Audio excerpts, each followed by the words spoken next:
ನಮಸ್ಕಾರ ಸ್ಪರ್ಧಾ ಸ್ನೇಹಿತರೆ, ತಮಗೆಲ್ಲರಿಗೂ ಮಹಿಮಾ ಯೂಟ್ಯೂಬ್ ಚಾನೆಲ್ಗೆ ಆತ್ಮೀಯ ಸ್ವಾಗತ. ನಾನು ನಿಮ್ಮ ಮರಿಸ್ವಾಮಿ ಉಮಲೂಟಿ.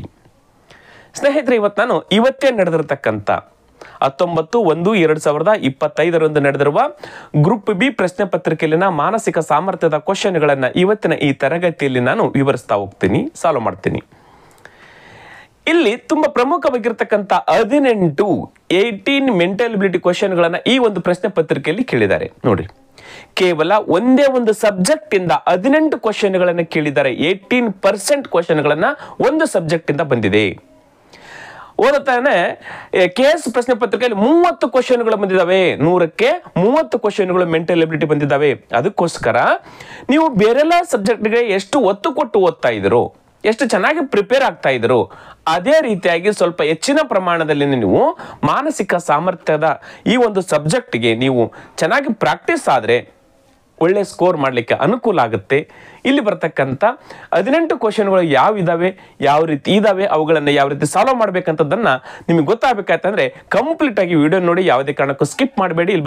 ಇಲ್ಲಿ ಬರ್ತಿರ್ತಕ್ಕಂಥ ಎಲ್ಲಾ ಕ್ವಶನ್ಗಳನ್ನು ನೋಡಿದ ಮೇಲೆ ಈ ವಿಡಿಯೋ ನಿಮಗೆ ಇಷ್ಟ ಆಯ್ತು ಅಂತ ಹೇಳಿದ್ರೆ ನಿಮ್ಮ ಸಮಾನ ಮನಸ್ಕ ಸ್ನೇಹಿತರೊಂದಿಗೆ ಈ ವಿಡಿಯೋನ ಹಂಚಿಕೊಳ್ರಿ ಅಂತ ಹೇಳ್ತಾ ತರಗತಿಯನ್ನು ಪ್ರಾರಂಭ ಮಾಡ್ತಾ ಇದ್ದೀನಿ. Question number 1.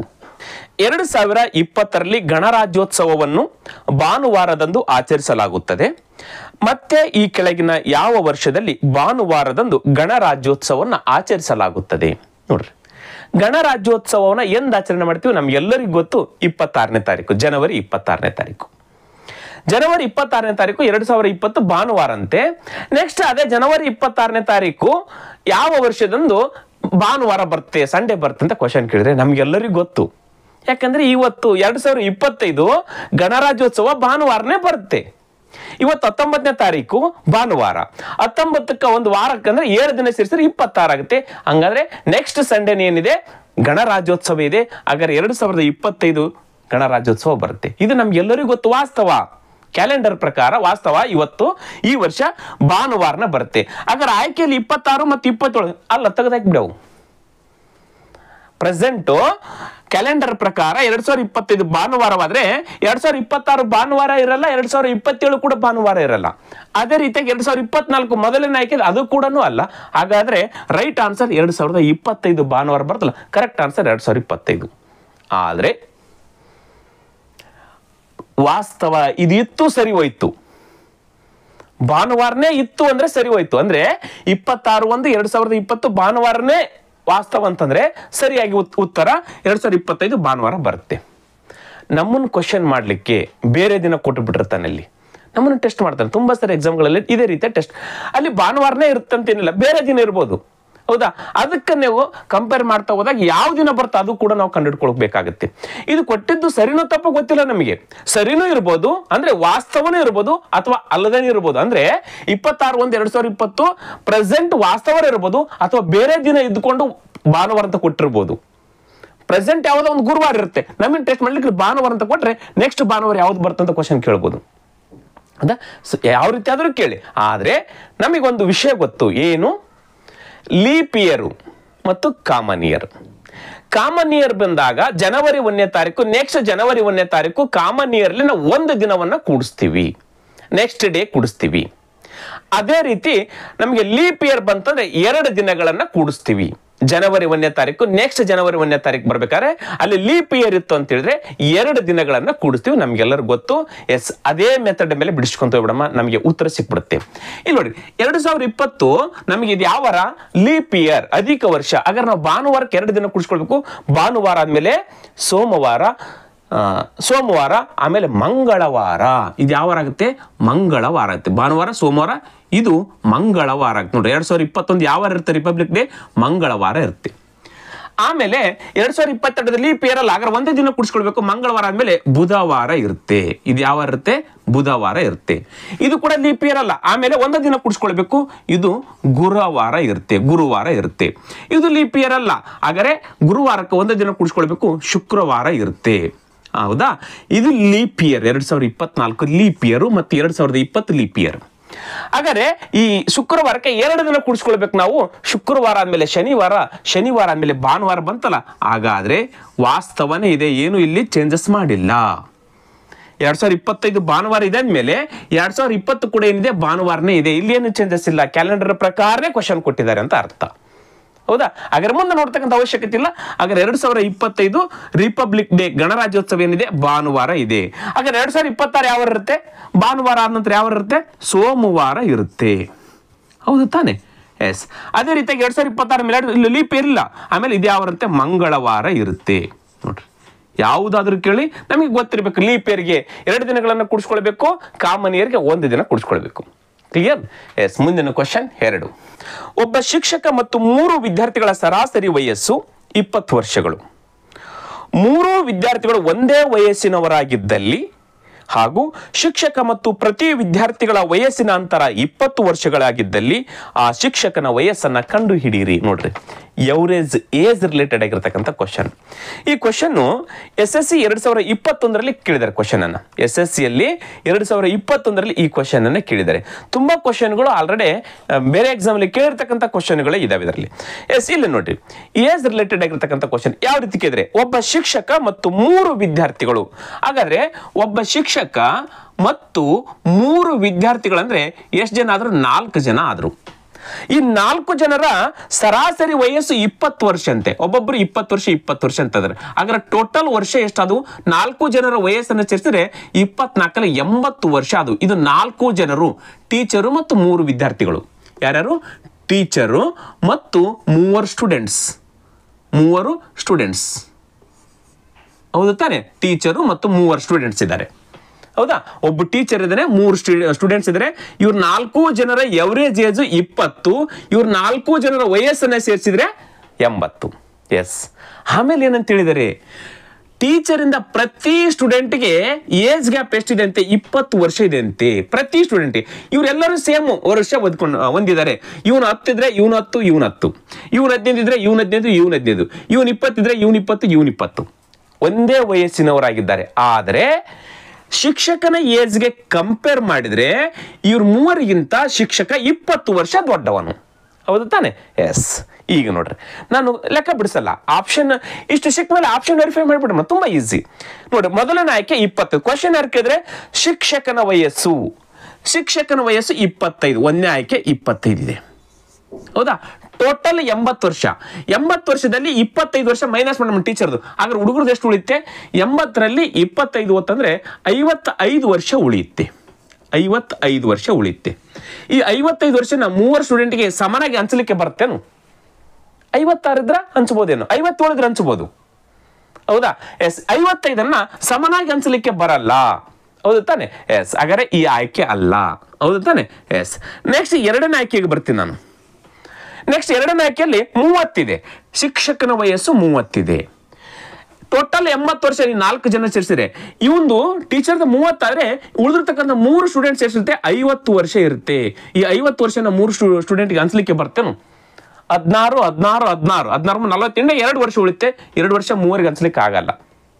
ವರ್ಷಗಳಲ್ಲೇ ಇರ್ಬೇಕು, ತಿಂಗಳದಲ್ಲಿಲ್ಲ. ಎಸ್. ನೆಕ್ಸ್ಟ್ ಆಯ್ಕೆ 45 ಅದ. 3ನೇ ಆಯ್ಕೆ ಏನದ? 45 ಅದ. ಶಿಕ್ಷಕನ ವಯಸ್ಸು 45. 80ರಲ್ಲಿ 45ಅನ್ನ ತೆಗೆದ್ರೆ ಉಳಿದಿರ್ತಕ್ಕಂಥದ್ದು ಎಷ್ಟು? 35 ವರ್ಷಗಳು ಉಳಿತವೆ.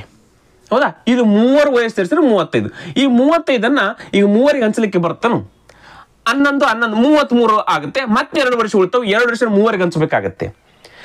ಯಾವಾಗ 3 ಆಯ್ಕೆಗಳು ಅಲ್ಲ ಅಂದ ತಕ್ಷಣ ಉಳಿದಿರ್ತಕ್ಕಂಥ 4ನೇ ಆಯ್ಕೆ ರೈಟ್ ಇರುತ್ತೆ. ಅದು ಯಾವುದು? 35. ನೋಡ್ರಿ, 35 ಇದೇನು ರೈಟ್ ಇದೆನಾ? ಎಸ್. ನೋಡೋಣ. 35 ವರ್ಷ ಶಿಕ್ಷಕಂದಾದ್ರೆ 80ರಲ್ಲಿ 35ಅನ್ನ ಮೈನಸ್ ಮಾಡಿದ್ರೆ ಉಳಿದಿರ್ತಕ್ಕಂಥವು ಎಷ್ಟು? 45 ವರ್ಷ ಉಳಿತವೆ. ಹೌದಲ್ಲ? 30 70 5 80 ಆಯ್ತಾ? ಈ 45 ವರ್ಷನ 3 ಸ್ಟೂಡೆಂಟ್ಗೆ ಹಂಚಲಿಕ್ಕೆ ಬರ್ತಾನೆ. 3 ಭಾಗ ಮಾಡಿದ್ರೆ ಎಷ್ಟಾಗ್ತದೆ? 45. 15 3ಲೆ 45. ಹಾಗಾದ್ರೆ ಹುಡುಗನ ಪ್ರತಿಯೊಂದು ಸ್ಟೂಡೆಂಟ್ನ ವಯಸ್ಸು ಎಷ್ಟು? 15 15 15. ಈಗ ನೋಡ್ರಿ, ಟೀಚರ್ಗೆ ಮತ್ತು ಸ್ಟೂಡೆಂಟ್ಗೆ 20 ವರ್ಷ ಗ್ಯಾಪ್ ಐತಿಲ್ಲ. ನೋಡ್ರಿ, ಇವಂದು 35 ಆದ್ರೆ ಇವಂದು 15, 20 ವರ್ಷ ಗ್ಯಾಪ್ ಆಯ್ತಾ? ಪ್ರತಿ ಸ್ಟೂಡೆಂಟ್ಗೆ 25 20 ವರ್ಷ. ನೋಡ್ರಿ, 35 15 20 ವರ್ಷ ಗ್ಯಾಪ್, 35 15 20 ವರ್ಷ ಗ್ಯಾಪ್. ಇವರೆಲ್ಲರನ್ನು ಕೂಡಿಸಿದ್ರೆ 80 ವರ್ಷ ಆಗುತ್ತೆ. 15 3 45 ಇದು 35 80 ವರ್ಷ. ಹಾಗಾದ್ರೆ the right answer 35 is right answer. ಯಾರ್ದು? ಟೀಚರ್ನ ವಯಸ್ಸು 35 is right answer. Simple. Clear? Yes. ಮುಂದಿನ question 3. A, B, C, D ಮತ್ತು ಇ 5 ವಿದ್ಯಾರ್ಥಿಗಳು, 5 ಜನ ಸ್ಟೂಡೆಂಟ್ಸ್ ಇದ್ದಾರೆ. ಅವ್ರದ್ದು ಹೈಟ್ ಕೊಟ್ಟಿದ್ದಾರೆ. ಸಿ ಎಗಿಂತ ಎತ್ತರವಾಗಿದ್ದಾನೆ, ಆದರೆ ಡಿಗಿಂತ ಕುಳ್ಳನಾಗಿದ್ದಾನೆ. ಎ ಬಿಗಿಂತ ಎತ್ತರ, ಇ ಬಿ ಅಷ್ಟೇ ಎತ್ತರದಷ್ಟಿದ್ದಾನೆ. ಇವರಲ್ಲಿ ಯಾರು ಅತ್ಯಂತ ಎತ್ತರ? ನೋಡ್ರಿ, ಈ ಕ್ವಶನ್ ಅನ್ನ ಟೆರಿಟೋರಿಯಲ್ ಆರ್ಮಿ ಪೇಪರ್ಲಿ ಕ್ವಶನ್ ಕೇಳಿದ್ದಾರೆ. ಎಸ್, ತುಂಬಾ ಈಸಿ ಆಗಿರ್ತಕ್ಕಂಥದ್ದು. 5 ಜನ ಸ್ಟೂಡೆಂಟ್ಸ್ ಇದ್ದಾರೆ. ಅವರ ರ್ಯಾಂಕ್ ವೈಸ್ ಯಾವ ರೀತಿ ಅಂತ ಕೊಟ್ಟಿದ್ದಾರೆ. ಸಿ ಯು ಎಗಿಂತ ಎತ್ತರ, ಡಿಗಿಂತ ಕುಳ್ಳ. ನೋಡ್ರಿ, ಸಿ ಅಂತಕ್ಕಂಥ ವ್ಯಕ್ತಿ ಇವನು ಎಗಿಂತ ಎತ್ತರ, ನೋಡ್ರಿ ಎಗಿಂತ ಎತ್ತರ ಮತ್ತು ಡಿಗಿಂತ ಕುಳ್ಳ, ಡಿಗಿಂತ ಚಿಕ್ಕವ. ಹೌದಾ? ಸಿ ಯು ಎಗಿಂತ ಎತ್ತರ, ಡಿಗಿಂತ ಕುಳ್ಳ. ಎತ್ತರ ಇರ್ತಕ್ಕಂಥ ಮೇಲೆ ಬರ್ತೀನಿ, ಕುಳ್ಳ ಇರ್ತಕ್ಕಂಥ ಕೆಳಗೆ ಬರ್ಕಂತ ಹೋಗ್ತೀನಿ. ಕ್ಲಿಯರಾ? ಇದು ಒಂದನೇ ಸ್ಟೇಟ್ಮೆಂಟ್ ಗೊತ್ತಾಯ್ತಾ? ಸಿ ಯು ಎಗಿಂತ ಎತ್ತರ, ಡಿಗಿಂತ ಕುಳ್ಳ. ನೆಕ್ಸ್ಟ್ ಎರಡನೇದ್ದು, ಎ ಬಿಗಿಂತ ಎತ್ತರ. ನೋಡ್ರಿ, ಇವನು ಬಿಗಿಂತ ಎತ್ತರದ ಅಂತಂದ್ರೆ ಬಿ ಎಗಿಂತ ಚಿಕ್ಕವನಿದ್ದಾನೆ. ನೋಡ್ರಿ, ಎ ಬಿಗಿಂತ ಎತ್ತರ. ಎರಡನೇ ಕಂಡೀಷನ್ ಕೂಡ ಕ್ಲಿಯರ್ ಆಯ್ತು. ನೆಕ್ಸ್ಟ್, ಇ ಯು ಬಿ ಯ ಎತ್ತರದಷ್ಟೇ ಇದ್ದಾನೆ. ಇಬ್ರು ಸೇಮ್ ಹೈಟ್ ಇದ್ದಾರೆ. ಯಾರು? ಇ ಯು ಬಿ ಯ ಎತ್ತರ. ನೋಡ್ರಿ, ಇವರಿಬ್ಬರದ್ದು ಸೇಮ್ ಹೈಟ್ ಇದೆ. ಇ ಯು ಬಿ ಅಷ್ಟೇ ಎತ್ತರದಷ್ಟಿದ್ದಾನೆ. ಹಾಗಾದ್ರೆ ಇವರಲ್ಲಿ ಯಾರು ಅತ್ಯಂತ ಎತ್ತರ? ಯಾರು ಹೇಳ್ತೀರಿ? Yes, the right answer D, ಅತ್ಯಂತ ಎತ್ತರ. ದ ರೈಟ್ ಆನ್ಸರ್ ಆಯ್ಕೆ 4 ಕರೆಕ್ಟ್ ಆಗಿರ್ತಕ್ಕಂಥ ಉತ್ತರ. ಈಸಿ ಕೇಳಿದ್ರಲ್ಲ. ಇವರಲ್ಲಿ ಯಾರು ಅತ್ಯಂತ ಎತ್ತರ? ತುಂಬಾ ಈಸಿಯಾಗಿ ಹೇಳ್ಬೋದು. ಹೌದಾ? ಅತ್ಯಂತ ಕುಳ್ಳ ಬಂದಾಗ ಇಬ್ರು ಬರ್ತಾರೆ. ಯಾಕಂದ್ರೆ ಬಿ ಮತ್ತು ಇ, ಯಾಕಂದ್ರೆ ಇಬ್ರು ಸೇಮ್ ಹೈಟ್ ಇದ್ದಾರೆ ಇವರು. ಹೌದಾ? ಎಸ್, ಗೊತ್ತಾಯ್ತು. ಎಸ್, ಮುಂದಿನ ಕ್ವಶನ್ ನೋಡೋಣ. Question number 4. ಅರುಣ್ ತನ್ನ ಕಚೇರಿಯಿಂದ ಪ್ರಾರಂಭಿಸಿ ಉತ್ತರದ ಕಡೆಗೆ 3 ಕಿಲೋಮೀಟರ್ ನಡೀತಾನೆ. ನಂತರ ಬಲಕ್ಕೆ ತಿರುಗಿ 2 ಕಿಲೋಮೀಟರ್ ನಡೆದು ಮತ್ತೆ ಬಲಕ್ಕೆ ತಿರುಗಿ 2 ಕಿಲೋಮೀಟರ್ ನಡೀತಾನೆ. ಅವನು ಪ್ರಾರಂಭದ ಬಿಂದುವಿನಿಂದ ಯಾವ ದಿಕ್ಕಿನಲ್ಲಿದ್ದಾನೆ? ನೋಡ್ರಿ, ತುಂಬಾ ಈಸಿ ಆಗಿರ್ತಕ್ಕಂಥ ಡೈರೆಕ್ಷನ್ ರಿಲೇಟೆಡ್ ಕ್ವಶನ್ ಅನ್ನು ಕೇಳಿದರೆ, ಅರುಣ್ ಅಂತಕ್ಕಂಥ ವ್ಯಕ್ತಿ ಇಲ್ಲಿಂದ ಪ್ರಾರಂಭ ಮಾಡ್ತಾನೆ ಅವನ ಜರ್ನಿ. ಇಲ್ಲಿ ಆಫೀಸ್ ಇದೆ ಒಂದು. ಹೌದಾ? ಕಚೇರಿಯಿಂದ ಪ್ರಾರಂಭಿಸಿ ಉತ್ತರದ ಕಡೆಗೆ 3 ಕಿಲೋಮೀಟರ್, ಉತ್ತರದ ಮೇಲೆ ತಾನೇ ಅದು ಮೇಲೆ. ಎಸ್, ಈ ಕಡೆ 3 ಕಿಲೋಮೀಟರ್ ಹೋಗ್ತಾನಂತೆ. ಹೌದಾ? 3 ಕಿಲೋಮೀಟರ್ ಈ ಕಡೆ ಬರ್ತಾನೆ. ಹೌದಾ? ನಾನು ಈ ಕಡೆಯಿಂದ ಲೈನ್ ಹಾಕಿದ್ರೆ ಮತ್ತೆ ಈ ಕಡೆಯಿಂದ ಈ ಕಡೆ ಬರಲ್ಲ. ಎಸ್, ಈ ಕಡೆಯಿಂದ 3 ಕಿಲೋಮೀಟರ್ ಹೋಗ್ತಾನೆ. ಎಷ್ಟು ಕಿಲೋಮೀಟರ್? 3 ಕಿಲೋಮೀಟರ್. ನೆಕ್ಸ್ಟ್, ಬಲಕ್ಕೆ ತಿರುಗಿ 2 ಕಿಲೋಮೀಟರ್. ನೋಡ್ರಿ, ಈ ಕಡೆ ಉತ್ತರಕ್ಕೆ ಮುಖ ಮಾಡಿ ಹೋಗ್ತಕ್ಕಂಥ ವ್ಯಕ್ತಿ ಇದು ಲೆಫ್ಟ್ ಇರುತ್ತೆ, ಇದು ರೈಟ್ ಇರುತ್ತೆ. ಬಲಕ್ಕೆ ತಿರುಗಿ ಈ ಕಡೆ ಎಷ್ಟು ಹೋಗ್ತಾನಂತೆ? 2 ಕಿಲೋಮೀಟರ್ ಹೋಗ್ತಾನೆ. 2 ಅಂತಂದ್ರೆ ನೋಡ್ರಿ, ಇದು 3 ದೊಡ್ಡದಿರಬಾರ್ದು. ಹೌದಾ? ಅರ್ಧಕ್ಕಿಂತ ಸ್ವಲ್ಪ ಜಾಸ್ತಿ. ಎಸ್, ಇಷ್ಟ ಅಂತ ಅನ್ಕೊಳ್ಳಿ. ಇದೆಷ್ಟೈತಿ? 2 ಕಿಲೋಮೀಟರ್ ಆಯ್ತು. ನೆಕ್ಸ್ಟ್, ಮತ್ತೆ ಬಲಕ್ಕೆ ತಿರುಗಿ 2 ಕಿಲೋಮೀಟರ್ ನಡೀತಾರೆ. ಮತ್ತೆ ಬಲಕ್ಕೆ ತಿರುಗಿ ಮತ್ತೆ ಈಗ ನೋಡಿ, ಈ ಕಡೆ ಲೆಫ್ಟ್ ಇರುತ್ತೆ, ಈ ಕಡೆ ರೈಟ್ ಇರುತ್ತೆ. ಹೌದಾ? ಪೂರ್ವದ ಕಡೆಗೆ ಮುಖ ಮಾಡಿ ಬರ್ತಾ ಇರ್ತಾನೆ. ಮತ್ತೆ ಲೆಫ್ಟ್ ಅಂದಾಗ ಮತ್ತೆ ದಕ್ಷಿಣದ ಕಡೆಗೆ ಮುಖ ಮಾಡಿ ಮತ್ತೆ 2 ಕಿಲೋಮೀಟರ್ ನಡೀತಾನೆ. ಇಲ್ಲಿ ಬಂದು ನಿಲ್ಲುತ್ತಾನೆ. ಮತ್ತೆ 2 ಕಿಲೋಮೀಟರ್ ನಡೆದ. ಇದೀಗ ಎಂಡಿಂಗ್ ಪಾಯಿಂಟು, ಇದು ಆಫೀಸು. ಹೌದಾ? ಕ್ವಶನ್ ಏನು ಕೇಳಿದ್ದಾರೆ? ಹಾಗಾದ್ರೆ ಅವನು ಪ್ರಾರಂಭದ ಬಿಂದುವಿನಿಂದ ಯಾವ ದಿಕ್ಕಿಗಿದ್ದಾನೆ? ಇದು ಪ್ರಾರಂಭದ ಬಿಂದು. ಪ್ರಾರಂಭದ ಬಿಂದುವಿನಿಂದ ಇದು ಯಾವ ದಿಕ್ಕಿಗೆ ಇದ್ದಾನೆ? ಯಾವ ದಿಕ್ಕಿಗಿದ್ದಾನೆ? ನೋಡ್ರಿ, ಈ ದಿಕ್ಕು ತಾನೆ, ಈಶಾನ್ಯ ದಿಕ್ಕಿಗಿದ್ದಾನೆ. Right answer. ಯಾವ ದಿಕ್ಕಿಗಿದ್ದಾನೆ? ಈಶಾನ್ಯ. ಆಯ್ಕೆ 1 ಕರೆಕ್ಟ್ ಆಗಿರ್ತಕ್ಕಂಥದ್ದು. ದಕ್ಷಿಣ ದಿಕ್ಕಿಗಿದ್ದಾನೆ? ಇಲ್ಲ. ಆಗ್ನೇಯ ದಿಕ್ಕಿಗಿದ್ದಾನೆ? ಇಲ್ಲ. ಆಗ್ನೇಯ ದಿಕ್ಕು ಈ ಕಡೆ ಬರುತ್ತೆ? ಇಲ್ಲ. ನೆಕ್ಸ್ಟ್, ಅವನು ಪ್ರಾರಂಭಿಸಿದ ಸ್ಥಳದಲ್ಲೇ ಇದ್ದಾನೆ? ಪ್ರಾರಂಭಿಸಿದ ಕಡೆಗೆ ಇದ್ದಾನೆ? ಇಲ್ಲ. ಅವನ ದಿಕ್ಕೇ ಬೇರೆ ಇದೆ, ಈಶಾನ್ಯ ದಿಕ್ಕಿನಲ್ಲಿದ್ದಾನೆ. ಹೌದಾ? ನೋಡ್ರಿ, 3 ಕಿಲೋಮೀಟರ್ ಹೋಗಿ 2 ಕಿಲೋಮೀಟರ್ ರೈಟ್ ಟರ್ನ್ ಆಗಿ ಮತ್ತೆ 2 ಕಿಲೋಮೀಟರ್ ರೈಟ್ ಟರ್ನ್ ಆಗಿದ್ದಾನೆ. ಹೌದಾನೆ? 1 ಕಿಲೋಮೀಟರ್ ಡಿಫ್ರೆನ್ಸ್ ಇದೆ. ಇಲ್ಲಿದ್ರಿಗೆ 1 ಕಿಲೋಮೀಟರ್ ಡಿಫ್ರೆನ್ಸ್ ಇದೆ. ಬಟ್ ಈ ಕಡೆ ಎಷ್ಟು ದೂರ ಹೋಗಿದೆ? 2 ಕಿಲೋಮೀಟರ್ ಹೋಗಿದ್ದಾನೆ. ಹಾಗಾದ್ರೆ ಇವನು ಈಶಾನ್ಯ ದಿಕ್ಕಿನ ಕಡೆಗೆ ಇದ್ದಾನೆ. ಒಂದು ಪೂರ್ವ ಕೊಟ್ರೆ ಸ್ವಲ್ಪ ಕನ್ಫ್ಯೂಷನ್ ಆಗ್ತದೆ ನಮಗೆ. ಹೌದಾ? ಯಾಕಂತಂದ್ರೆ ಈಶಾನ್ಯಕ್ಕಿಂತ ಸ್ವಲ್ಪ ಪೂರ್ವಕ್ಕೆ ನಿಯರ್ ಅದನ್ನ ಅವನು. ಹೌದಾ? ಯಾಕಂದ್ರೆ ಇಲ್ಲಿ 2 ಕಿಲೋಮೀಟರ್ ಬಂದಿರುತ್ತೆ. ಹೌದಾ? ಆದ್ರೂ ಕೂಡ ಕನ್ಫ್ಯೂಷನ್ ಏನು ಇಲ್ಲಿ ಈ ಕ್ವಶನ್ ಅಲ್ಲಿ ಈಶಾನ್ಯ ಒಂದೇ ಆಯ್ಕೆ ಇರೋದ್ರಿಂದ ದ ರೈಟ್ ಆನ್ಸರ್ ಈಶಾನ್ಯನೇ ಇಲ್ಲಿ. ಹೌದು? ಎಸ್. Next question 5. 6 ಮಂದಿ ಕಾರ್ಡ್ ಗೇಮ್ ಆಡುತ್ತಿದ್ದಾರೆ.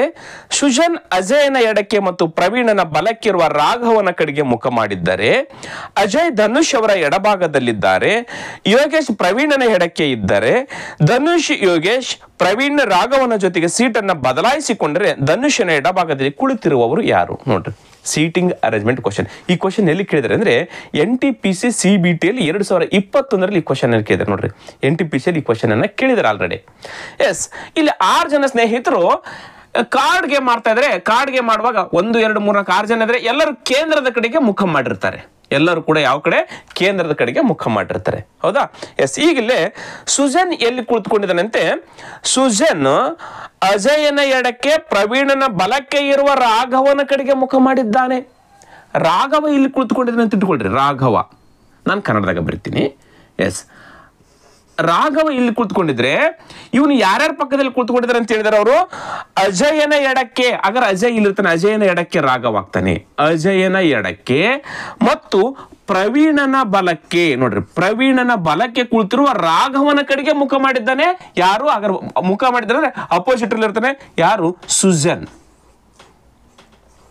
ಕ್ಲಿಯರ್ ಆಯ್ತಾ ಈಗ ಒಂದನೇ ಕಂಡೀಷನ್ ನೋಡ್ರಿ ಸುಜನ್ ಎಲ್ಲಿ ಕುಳಿತುಕೊಂಡಿದ್ದಾನಂತೆ ಸುಜನ್ ಅಜಯನ ಎಡಕ್ಕೆ ಪ್ರವೀಣನ ಬಲಕ್ಕೆ ಕುಳಿತಿರುವ ರಾಘವನ ಕಡೆಗೆ ಮುಖ ಮಾಡಿದ್ದಾನೆ ಅಂದ್ರೆ ಸುಜನ್ ಮತ್ತು ರಾಘವ್ ಅಪೋಸಿಟ್ ಇದ್ದಾರೆ ಅದ್ರ ಜೊತೆಗೇನೆ ಹೇಳ್ಬಿಟ್ರೆ ನಮಗೆ ಈ ರಾಘವನ ಅಕ್ಕಪಕ್ಕ ಯಾರಿದ್ದಾರೆ ಅಂತೇಳಿ ಕ್ಲಿಯರ್ ಆಯ್ತಾ ಅಜಯನ ಎಡಕ್ಕೆ ರಾಘವ್ ಇದ್ದಾನೆ ಪ್ರವೀಣನ ಬಲಕ್ಕೆ ರಾಘವ್ ಇದ್ದಾನೆ ಕ್ಲಿಯರಾ ಎಸ್ ನೆಕ್ಸ್ಟ್ ಕಂಡೀಷನ್ ಏನಂತಿದೆ ಅಜಯ್ ಧನುಷ್ ಅವರ ಎಡಭಾಗದಲ್ಲಿದ್ದಾನೆ ಅಜಯ್ ಇಲ್ಲದಾನೆ ಇವನು ಧನುಷ್ಯನ ಎಡಕ್ಕದಾನಂತ ಹಾಗಾದ್ರೆ ಧನುಷ್ ಇಲ್ಲಿರ್ತಾರೆ ಎಡಭಾಗ ಈ ಕಡೆ ಇರುತ್ತೆ ಹಾಗಾದ್ರೆ ಇಲ್ಲಿ ಯಾರಿರ್ತಾರೆ ಧನುಷ್ ಕುಳಿತುಕೊಂಡಿದ್ದಾನೆ ಹೌದಾ ಕ್ಲಿಯರ್ ಆಯ್ತು ಯೋಗೇಶ್ ಪ್ರವೀಣನ ಎಡಕ್ಕೆ ಪ್ರವೀಣ್ ಇಲ್ಲಿದ್ದಾನೆ ಇದು ಲೆಫ್ಟ್ ಇದು ರೈಟು ಹಾಗಾದ್ರೆ ಯೋಗೇಶ್ ಇಲ್ಲಿ ಕುಳಿತುಕೊಂಡಿದ್ದಾನೆ ಹೌದಾನೆ ಯೋಗೇಶ್ ಇಲ್ಲಿ ಕುಳಿತುಕೊಂಡಿದ್ದಾನೆ 6 ಜನ ಕಂಪ್ಲೀಟ್ ಆಗಿ ಮುಗಿದೋಯ್ತು ಯೋಗೇಶ್ ಸುಜನ್ ಧನುಷ್ ಅಜಯ್ ರಾಘವ್ ಮತ್ತು ಪ್ರವೀಣ್ 6 ಜನ ಮುಗೀತು ಎಸ್ ಇಲ್ಲಿ ಏನ್ ಮಾಡಿದ್ದಾರೆ ಇಂಟರ್ಚೇಂಜ್ ಮಾಡಿದ್ದಾರೆ ಹೌದಾ ಬೇರೆ ಬೇರೆ ಜಾಗದಲ್ಲಿ ಜಾಗ ಚೇಂಜ್ ಮಾಡಿದ್ದಾರೆ ಹೌದಾ ಯಾರ್ಯಾರು ಚೇಂಜ್ ಮಾಡಿದ್ದಾರೆ ಧನುಷ್ ಯೋಗೇಶ್ ಪ್ರವೀಣ್ ರಾಘವ್ ಜೊತೆ ಸೀಟನ್ನ ಬದಲಾಯಿಸಿಕೊಂಡರೆ ನೋಡ್ರಿ ಧನುಷ್ ಯೋಗೇಶ್ ಧನುಷ್ ಇದಲ್ಲ ಈ ಸೀಟಲ್ಲಿ ಯೋಗೇಶ್ ಬರ್ತಾನೆ ಯಾರು ಬರ್ತಾರೆ ಯೋಗೇಶ್ ಬರ್ತಾನೆ ಯೋಗೇಶ್ ಸೀಟ್ ಇಲ್ಲಿದಲ್ಲ ಇಲ್ಲಿ ಧನುಷ್ ಬರ್ತಾನೆ ಹಾಗಾದ್ರೆ ಇದು ಯೋಗೇಶನ ಸೀಟ್ ಅಲ್ಲ ಇವಾಗ ಇದು ಧನುಷನ ಸೀಟ್ ಅಲ್ಲ ಧನುಷನ ಸೀಟಲ್ಲಿ ಯೋಗೇಶ್ ಬಂದ ಯೋಗೇಶನ ಸೀಟಲ್ಲಿ ಧನುಷ್ ಬಂದ ಇವರಿಬ್ಬರು ಇಂಟರ್ಚೇಂಜ್ ಆದ್ರು ನೆಕ್ಸ್ಟ್ ಇನ್ನೊಂದು ಜೋಡಿ ಅದ ಪ್ರವೀಣ್ ಮತ್ತು ರಾಘವ್ ಜೊತೆ ಸೀಟನ್ನ ಬದಲಾಯಿಸಿಕೊಂಡ್ರೆ ಪ್ರವೀಣ್ ರಾಘವನ್ ಜೊತೆ ಹಾಗಾದ್ರೆ ರಾಘವ ಕುಂದಿರ್ತಕ್ಕಂಥ ಪ್ಲೇಸ್ ಅಲ್ಲಿ ಪ್ರವೀಣ್ ಬರ್ತಾನೆ ಪ್ರವೀಣ್ ಕುಂದಿರ್ತಕ್ಕಂಥ ಜಾಗದಲ್ಲಿ ರಾಘವ್ ಬರ್ತಾರೆ ಹಾಗಾದ್ರೆ ಇವ್ರ ಸೀಟ್ ಏನಾಯ್ತು ಚೇಂಜ್ ಆಯ್ತು ಈಗ ಪ್ರೆಸೆಂಟ್ ಈ ಸೀಟಲ್ಲಿ ಪ್ರವೀಣನ ಬದಲಾಗಿ ರಾಘವ್ ಕೂತ್ಕೊಂಡ ರಾಘವನ ಬದಲಾಗಿ ಪ್ರವೀಣ್ ಕೂತ್ಕೊಂಡ ಕ್ಲಿಯರ್ ಆಯ್ತಾ ಎಸ್ ಕ್ವಶನ್ಗೆ ಬರ್ತೀನಿ ಧನುಷ್ಯನ ಎಡಭಾಗದಲ್ಲಿ ಕುಳಿತಿರುವವರು ಯಾರು ಧನುಷ್ ಎಲ್ಲದನ್ನ ಇವಾಗ ಇದು ಅಲ್ಲ ಇಂಟರ್ಚೇಂಜ್ ಆದ್ಮೇಲೆ ಧನುಷ್ ಇಲ್ಲಿ ಬಂದ ಹಾಗಾದ್ರೆ ಧನುಷ್ ಇಲ್ಲಿ ಕುಂತ್ಕೊಂಡ ಮೇಲೆ ಇವನ ಲೆಫ್ಟ್ಗೆ ಯಾರಿದ್ದಾರೆ ಸುಜನ್ ಇದಾನೆ the right answer Sujan left Sujan right Praveen ಹೌದಾ ಈ ಕಡೆ ಮುಖ ಮಾಡಿ ಕುಳಿತುಕೊಂಡ್ರೆ ಈ ಕಡೆ ರೈಟ್ ಇರುತ್ತೆ ಈ ಕಡೆ ಲೆಫ್ಟ್ ಇರುತ್ತೆ ಹಾಗಾದ್ರೆ ಧನುಷ್ಯನ ಎಡಭಾಗದಲ್ಲಿ ಕುಳಿತಿರುವವರು ಯಾರಂತಂದಾಗ ಸುಜನ್ ಇಸ್ ರೈಟ್ ಆನ್ಸರ್ ಆಯ್ಕೆ 1 ಕರೆಕ್ಟ್ ಆಗಿರ್ತಕ್ಕಂಥದ್ದು ಕ್ಲಿಯರ್ ಅರ್ಥ ಆಗ್ತಾ ಇದಾವ ಸ್ನೇಹಿತರೆ ದಯವಿಟ್ಟು ನಿಮ್ಮ ಸ್ನೇಹಿತರು ಯಾರ್ಯಾರಿದಾರ ಅವರೆಲ್ಲರಿಗೂ ವಿಡಿಯೋನ ಶೇರ್ ಮಾಡಿ ಕ್ಲಿಯರ್ ಎಸ್ ನೆಕ್ಸ್ಟ್ ಕ್ವಶನ್ 6 ಸಾಮಾನ್ಯವಾಗಿ ಮೊದಲ ಪುಟದ ಸಂಖ್ಯೆ 1ರಿಂದ ಪುಟ ಸಂಖ್ಯೆ ಹೊಂದಿರುವ ಪುಸ್ತಕ 1ರಿಂದ ಒಂದು ಪುಟವನ್ನು ಹರಿಯಲಾಗಿದೆ ಉಳಿದ ಪುಟಗಳ ಒಟ್ಟು ಸಂಖ್ಯೆಯು 195 ಆಗಿದೆ ಇದು ಸ್ವಲ್ಪ ಮಿಸ್ಟೇಕ್ ಇದೆ ಇಂಗ್ಲಿಷಲ್ಲಿ ಗೊತ್ತಾ ಉಳಿದ ಪುಟಗಳ ಒಟ್ಟು ಸಂಖ್ಯೆಗಳ ಮೊತ್ತ ಅಂತದ the sum of remaining pages ಅಂತದ ಅಲ್ಲಿ ಇಂಗ್ಲಿಷಲ್ಲಿ ಇದು ತಪ್ಪಾಗ್ಬಿಡುತ್ತೆ ಉಳಿದ ಪುಟಗಳ ಒಟ್ಟು ಸಂಖ್ಯೆ ಅಂತ ಇದೆ ಒಟ್ಟು ಸಂಖ್ಯೆ ಅಲ್ಲ ಒಟ್ಟು ಸಂಖ್ಯೆಯ ಮೊತ್ತ ಕೂಡಿಸ್ಕೊಳ್ಬೇಕು ನಾವಿಲ್ಲಿ ಮೊತ್ತ 195 ಆಗಿದೆ ಹರಿದ ಪುಟ ಈ ಕೆಳಗಿನ ಯಾವ ಸಂಖ್ಯೆಗಳನ್ನ ಹೊಂದಿದೆ ನೋಡ್ರಿ ಒಂದು ಪೇಜ್ ಅನ್ನ ಅರ್ಧಿದ್ದಾರೆ ಒಂದಿಷ್ಟು ಪೇಜಸ್ ಅದಾವೆ ಆ ಎಲ್ಲಾ ಸಂಖ್ಯೆಗಳನ್ನ ಕೂಡಿಸಿದ್ರೆ 195ಕ್ಕಿಂತ ಸ್ವಲ್ಪ ಜಾಸ್ತಿ ಆಗುತ್ತೆ ಇಲ್ಲಿಗೆ ಒಂದು ಪೇಜ್ ಅರ್ಧ ಮೇಲೆ 195 ಆಗಿದೆ ಅಂತೆ ಹೌದು ತಾನೆ ಹಾಗಾದ್ರೆ ಅರ್ಧಿರ್ತಕ್ಕಂಥ ಪೇಜ್ ಯಾವುದು ಅಂತ ಕ್ವಶನ್ ಕೇಳಿದ್ದಾರೆ ಸಿಂಪಲ್ ಅಲ್ಲ ಎಸ್ ಈ ಕ್ವಶನ್ ಎಲ್ಲಿ ಕೇಳಿದಾರೆ ಅಂತ ಹೇಳಿದ್ರೆ ಮಧ್ಯಪ್ರದೇಶ್ PSL 2020ರಲ್ಲಿ ಕ್ವಶನ್ ಕೇಳಿದ್ರೆ MPPSL 2020ರಲ್ಲಿ ಈ ಕ್ವಶನ್ ಅನ್ನ ಕೇಳಿದ್ದಾರೆ ಕ್ಲಿಯರ್ ಆಯ್ತು ನೋಡಿ 1ನೇ ಪೇಜಿಗೆ 1 ಇರುತ್ತೆ 2ನೇ ಪೇಜಿಗೆ 2 ಇರುತ್ತೆ 3ನೇ ಪೇಜಿಗೆ 1 ಪೇಜಿಗೆ 1 ಮತ್ತು 2 ಇರುತ್ತೆ ನೆಕ್ಸ್ಟ್ 2ನೇ ಪೇಜಿಗೆ 3 ಮತ್ತು 4 ಇರುತ್ತೆ 5 ಮತ್ತು 6 ಇರುತ್ತೆ 5 ಮತ್ತು 6 ಈ ರೀತಿ ಇದಾವೆ ಹೌದು ತಾನೆ ಈ ರೀತಿ ಇದಾವೆ ಸೀರಿಯಲ್ ವೈಸ್ ಒಂದೊಂದು ಪೇಜ್ಗೆ 1 2 3 4 ಈ ತರ ಕೊಟ್ಟಿರ್ತಾರೆ ಇವೆಲ್ಲವುಗಳನ್ನ ಕೂಡಿಸಿದ್ರೆ ಒಂದು ಪೇಜ್ ಅರ್ಧಾರ ಒಂದು ಪೇಜ್ ಅರ್ಧ ಮೇಲೆ ಎಷ್ಟಾಗುತ್ತೆ ಅಂತೆ 195 ಆಗಿತ್ತು ಕೂಡಿಸಿದ್ರೆ ಮೊತ್ತ 195 ಆಗಿದೆ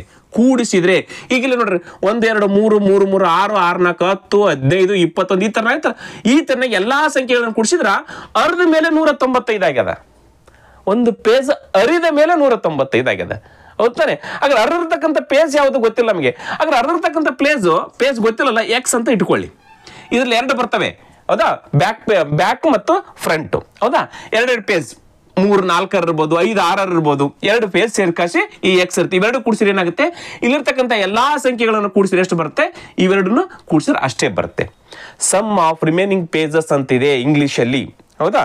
ಎಸ್. ಹಾಗಾದ್ರೆ ಯಾವ ಸಂಖ್ಯೆಗಳನ್ನ ಹೊಂದಿದೆ ಅಂತ ಕ್ವಶನ್ ಕೇಳಿದರೆ, ನಮಗೆ ಇಲ್ಲೊಂದು ಫಾರ್ಮುಲಾ ಗೊತ್ತು. ನ್ಯಾಚುರಲ್ ನಂಬರ್ಸ್ಗಳ ಇಲ್ಲಿ ಮೊತ್ತ ಕಂಡುಹಿಡಿತಕ್ಕಂಥದ್ದು ನಮಗೆ, ಸ್ವಾಭಾವಿಕ ಸಂಖ್ಯೆಗಳ ಮೊತ್ತ ಕಂಡುಹಿಡಿತಕ್ಕಂಥದ್ದು ಬೇಕು ನಮಗೆ.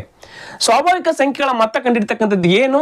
N into bracket n+1 divided by 2 ಅಂತಕ್ಕಂಥ ಒಂದು ಫಾರ್ಮುಲಾ, ನ್ಯಾಚುರಲ್ ನಂಬರ್ಸ್ ಅನ್ನ ಕಂಡುಹಿಡಿತಕ್ಕಂಥ ಸೂತ್ರ, ಮೊತ್ತ.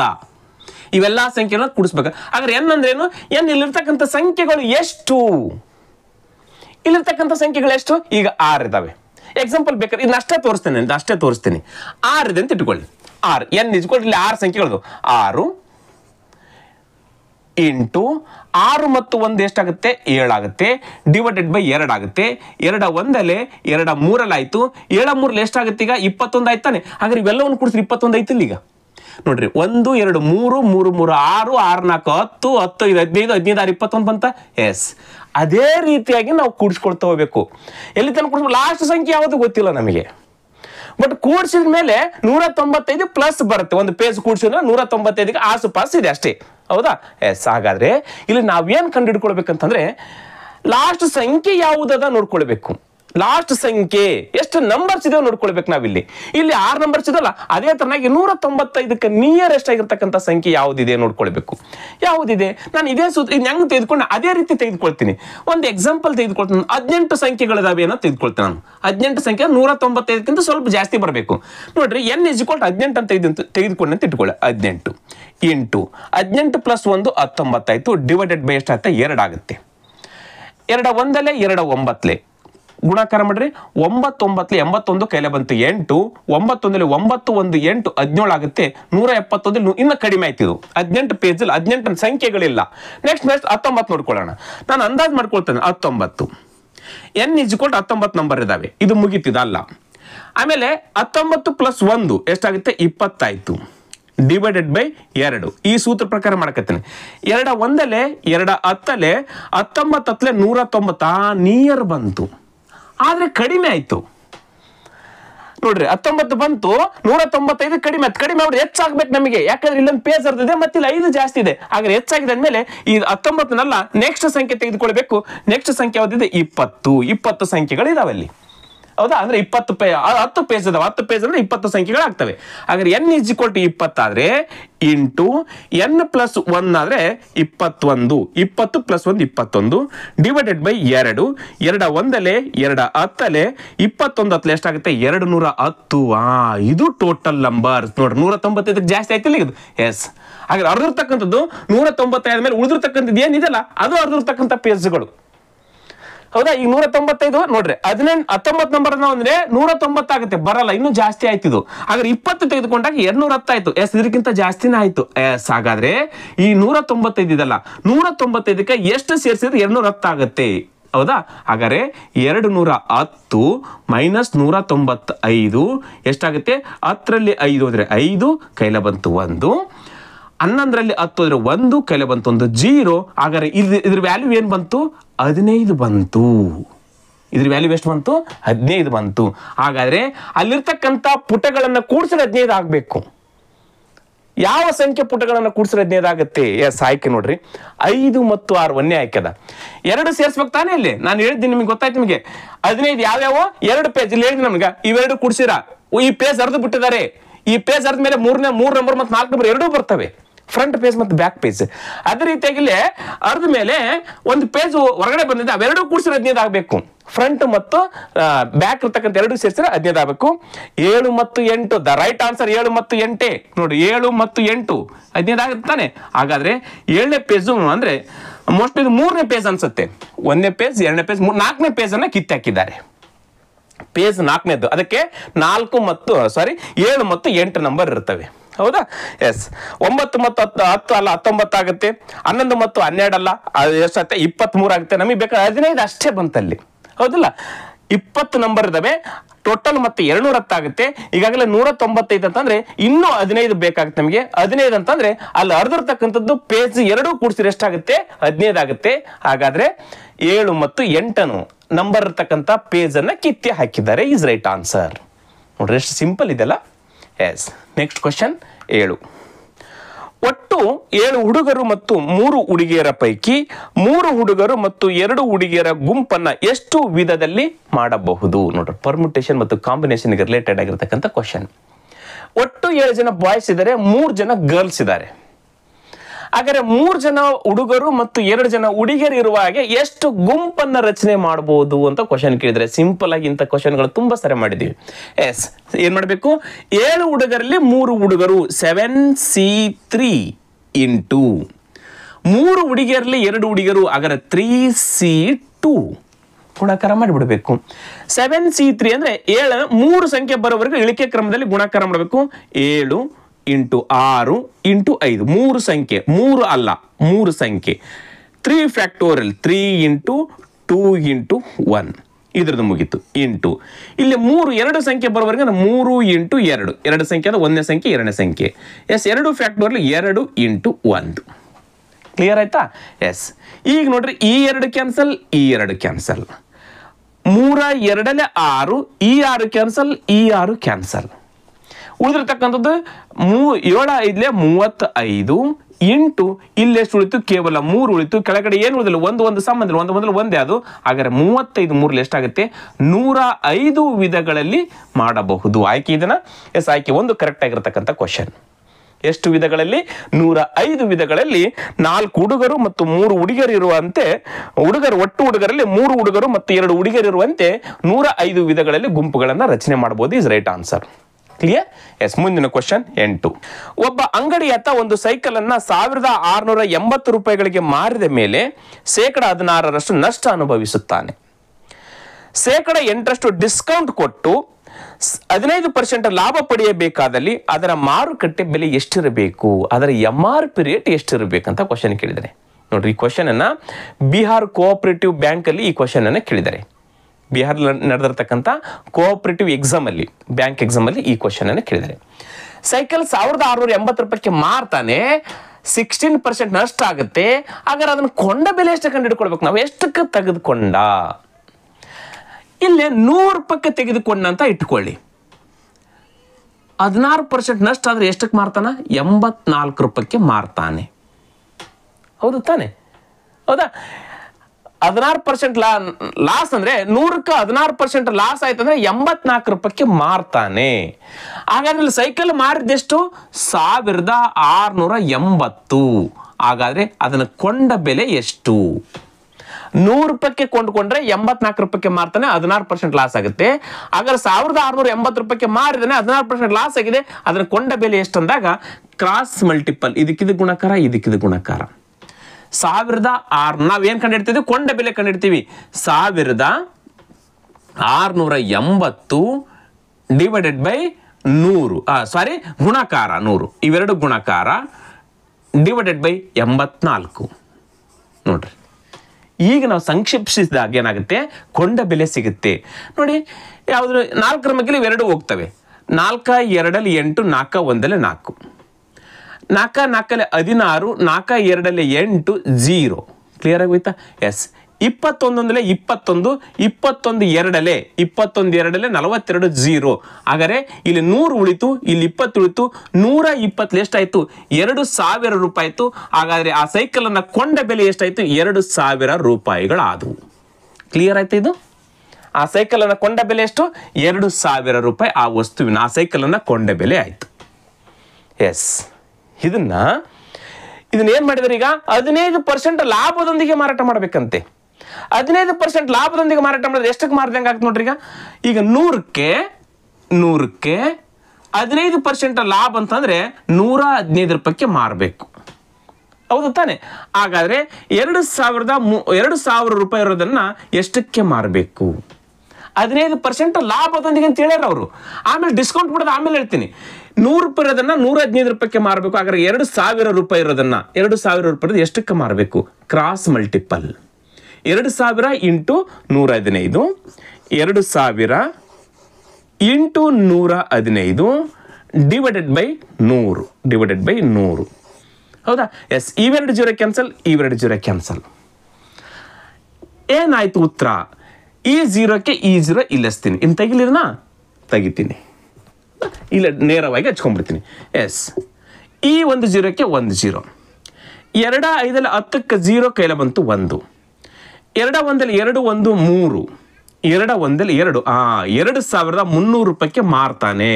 ಇದಾವಾಗ 15% ಲಾಭದೊಂದಿಗೆ, 15% ಲಾಭದೊಂದಿಗೆ ಮಾರಿದಾಗ 2300 ರೂಪಾಯಿ ಆಗುತ್ತೆ. 2300 ರೂಪಾಯಿಗೆ ಮಾರಿದಾಗಲೂ ಕೂಡ ಎಷ್ಟು ಡಿಸ್ಕೌಂಟ್ ಬಿಟ್ಟಿದ್ದಾನೆ? 8% ಡಿಸ್ಕೌಂಟ್ ಬಿಟ್ಟಿದ್ದಾನೆ. ಎಷ್ಟು ಪರ್ಸೆಂಟು?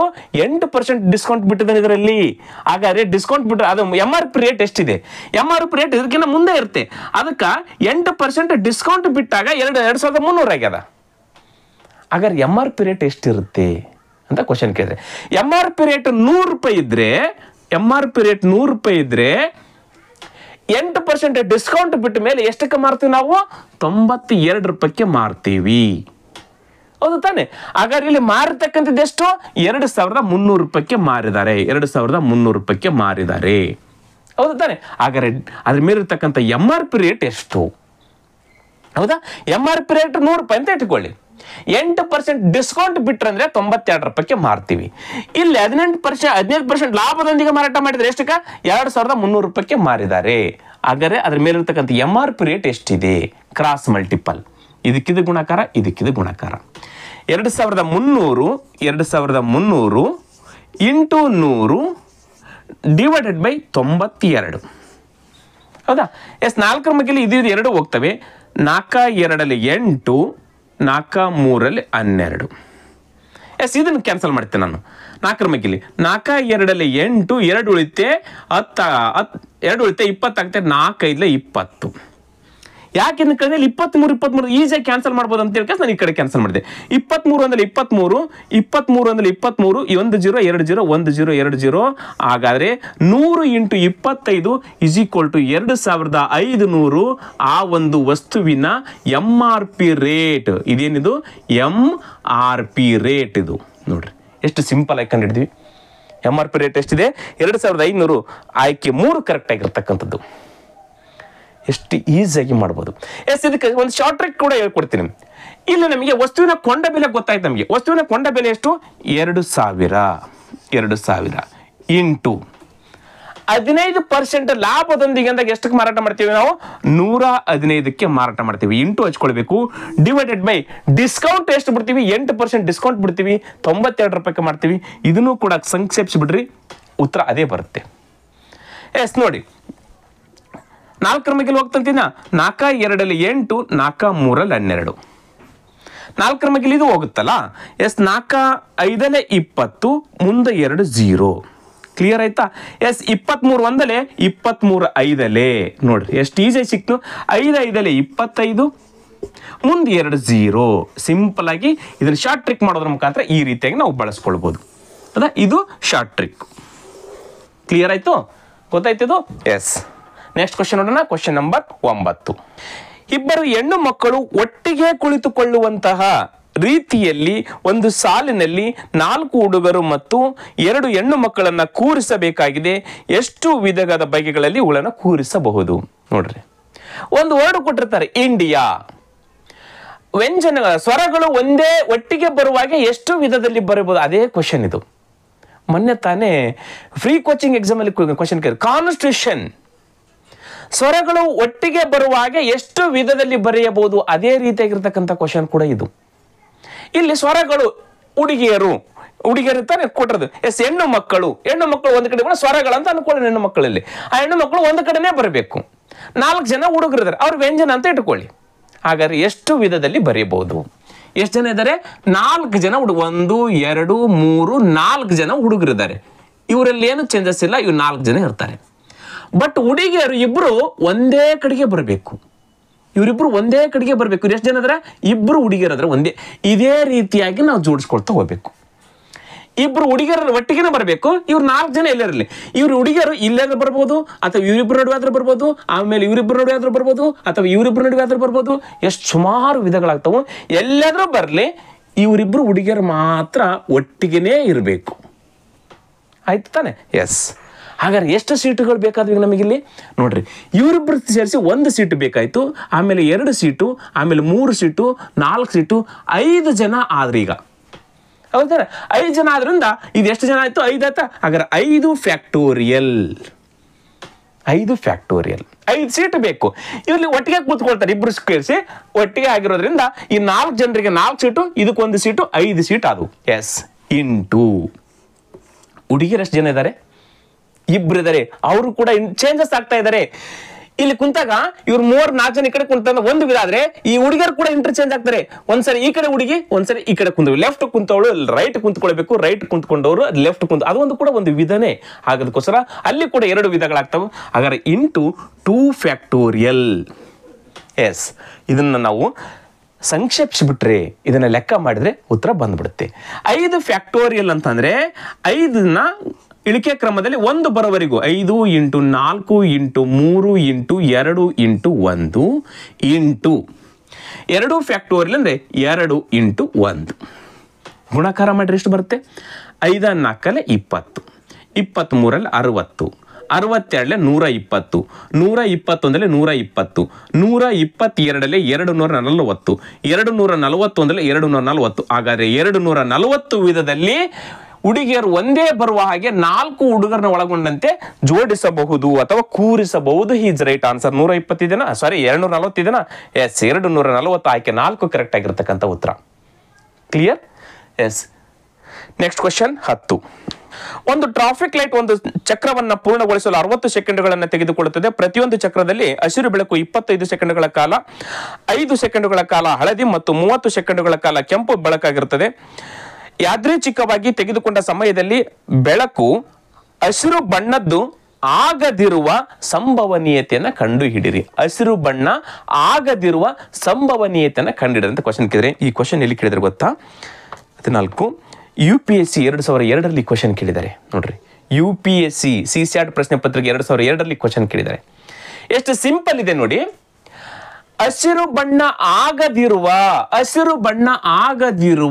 ಅಂದಾಗ ಇವೆರಡನ್ನ ಕೌಂಟ್ ಮಾಡ್ಕೊಳ್ಬೇಕು. ಹಸಿರು ಬಣ್ಣ ಗ್ರೀನ್ ಇದೆ ತಾನೆ ನೋಡ್ರಿ. ಟೋಟಲ್ 60 ಸೆಕೆಂಡ್ ಒಂದು ಸೈಕಲ್ ಮುಗಿಲಿಕ್ಕೆ. ಇದು 25 ಸೆಕೆಂಡು, ಇದು 5 ಸೆಕೆಂಡು, ಇದು 30 ಸೆಕೆಂಡು, 30 35 40 20 60 ಸೆಕೆಂಡ್ ಆಯ್ತಾ? ಎಸ್. ಹಸಿರು ಬಣ್ಣ ಆಗದಿರುವ ಸಂಭವನೀಯತೆ ಅಂದಾಗ ಹಸಿರು ಬಣ್ಣ ತೆಗೆದಾಕ್ಬಿಡಿ. ಉಳಿದಿರ್ತಕ್ಕಂಥದ್ದು 5 ಮತ್ತು 30, 5 ಮತ್ತು 35 ಅಂದ್ರೆ 30 ಅಂದ್ರೆ 35 ಆಯ್ತು. ಟೋಟಲ್ ಎಷ್ಟಿದೆ? 60 ಸೆಕೆಂಡು. ಇದನ್ನ ಸಂಕ್ಷಿಪ್ತ ಮಾಡಿಬಿಡಿ, ಉತ್ತರ ಸಿಕ್ಬಿಡುತ್ತೆ. 5 7 35, 5 1 5, 1 ಉಳಿತೆ 10 ಆಗುತ್ತೆ. 5 2 10, 7/12 ಈಸ್ ರೈಟ್ ಆನ್ಸರ್. ಎಷ್ಟು ಸಿಂಪಲ್ ಆಗಿ ಮಾಡ್ಬೋದಲ್ಲ? 7/12 ಇದೆನಾ? ಎಸ್, ಆಯ್ಕೆ 3 ಕರೆಕ್ಟ್ ಆಗಿರ್ತಕ್ಕಂಥದ್ದು ನೋಡ್ರಿ. ಹಸಿರು ಬಣ್ಣ ಆಗದಿರುವಂದಾಗ ಹಸಿರು ಬಣ್ಣನ ತೆಗೆದು ಬಿಡಬೇಕು. ಉಳಿದಿರ್ತಕ್ಕಂಥ 2 ಬಣ್ಣ ಟೋಟಲ್ ಹಚ್ಕೊಂಡು ಲೆಕ್ಕ ಮಾಡಿಬಿಟ್ರೆ ಉತ್ತರ ಮುಗಿದು ಹೋಯ್ತು. ಎಸ್, ಇದು ಒಂದು ವಿಧಾನದಲ್ಲಿ ನಾವು ಮಾಡ್ಬೋದು. ಅಥವಾ ಈಗ ಹಸಿರು ಬಣ್ಣ ಆಗ್ತಕ್ಕಂಥದ್ದು ಕಂಡು ಹಿಡ್ಕೊಳ್ಬೇಕು ನಾವು.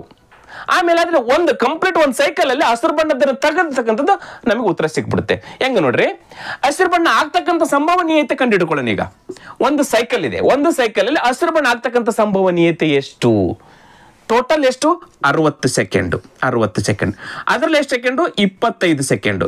ಕನಿಷ್ಠ ಮಾಡ್ರೆ ಎಷ್ಟಾಗುತ್ತೆ? 5 5 25, 5 1 5 12, 5 ಪಾನ 12. ಇದು ಕೂಡ ಆಯ್ಕೆಯಲ್ಲಿದೆಯಲ್ಲ?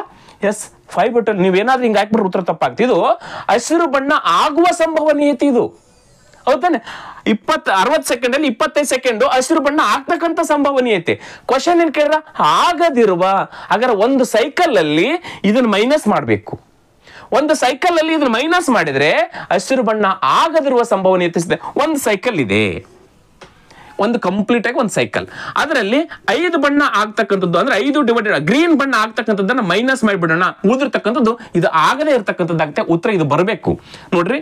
ಒಂದರಲ್ಲಿ ಒಂದು ಬರಲಿ 5 × 12 ಮೈನಸ್ ಮಾಡಬೇಕು. ಹಾಗಾದ್ರೆ ಕೆಳಗಡೆ ಏನಿಲ್ಲ ಅಂದ್ರೆ 1. ಈ 12 ಮತ್ತು 1 ಲೆಸ್ ಏನಾಗುತ್ತೆ? 12 ಆಗುತ್ತೆ.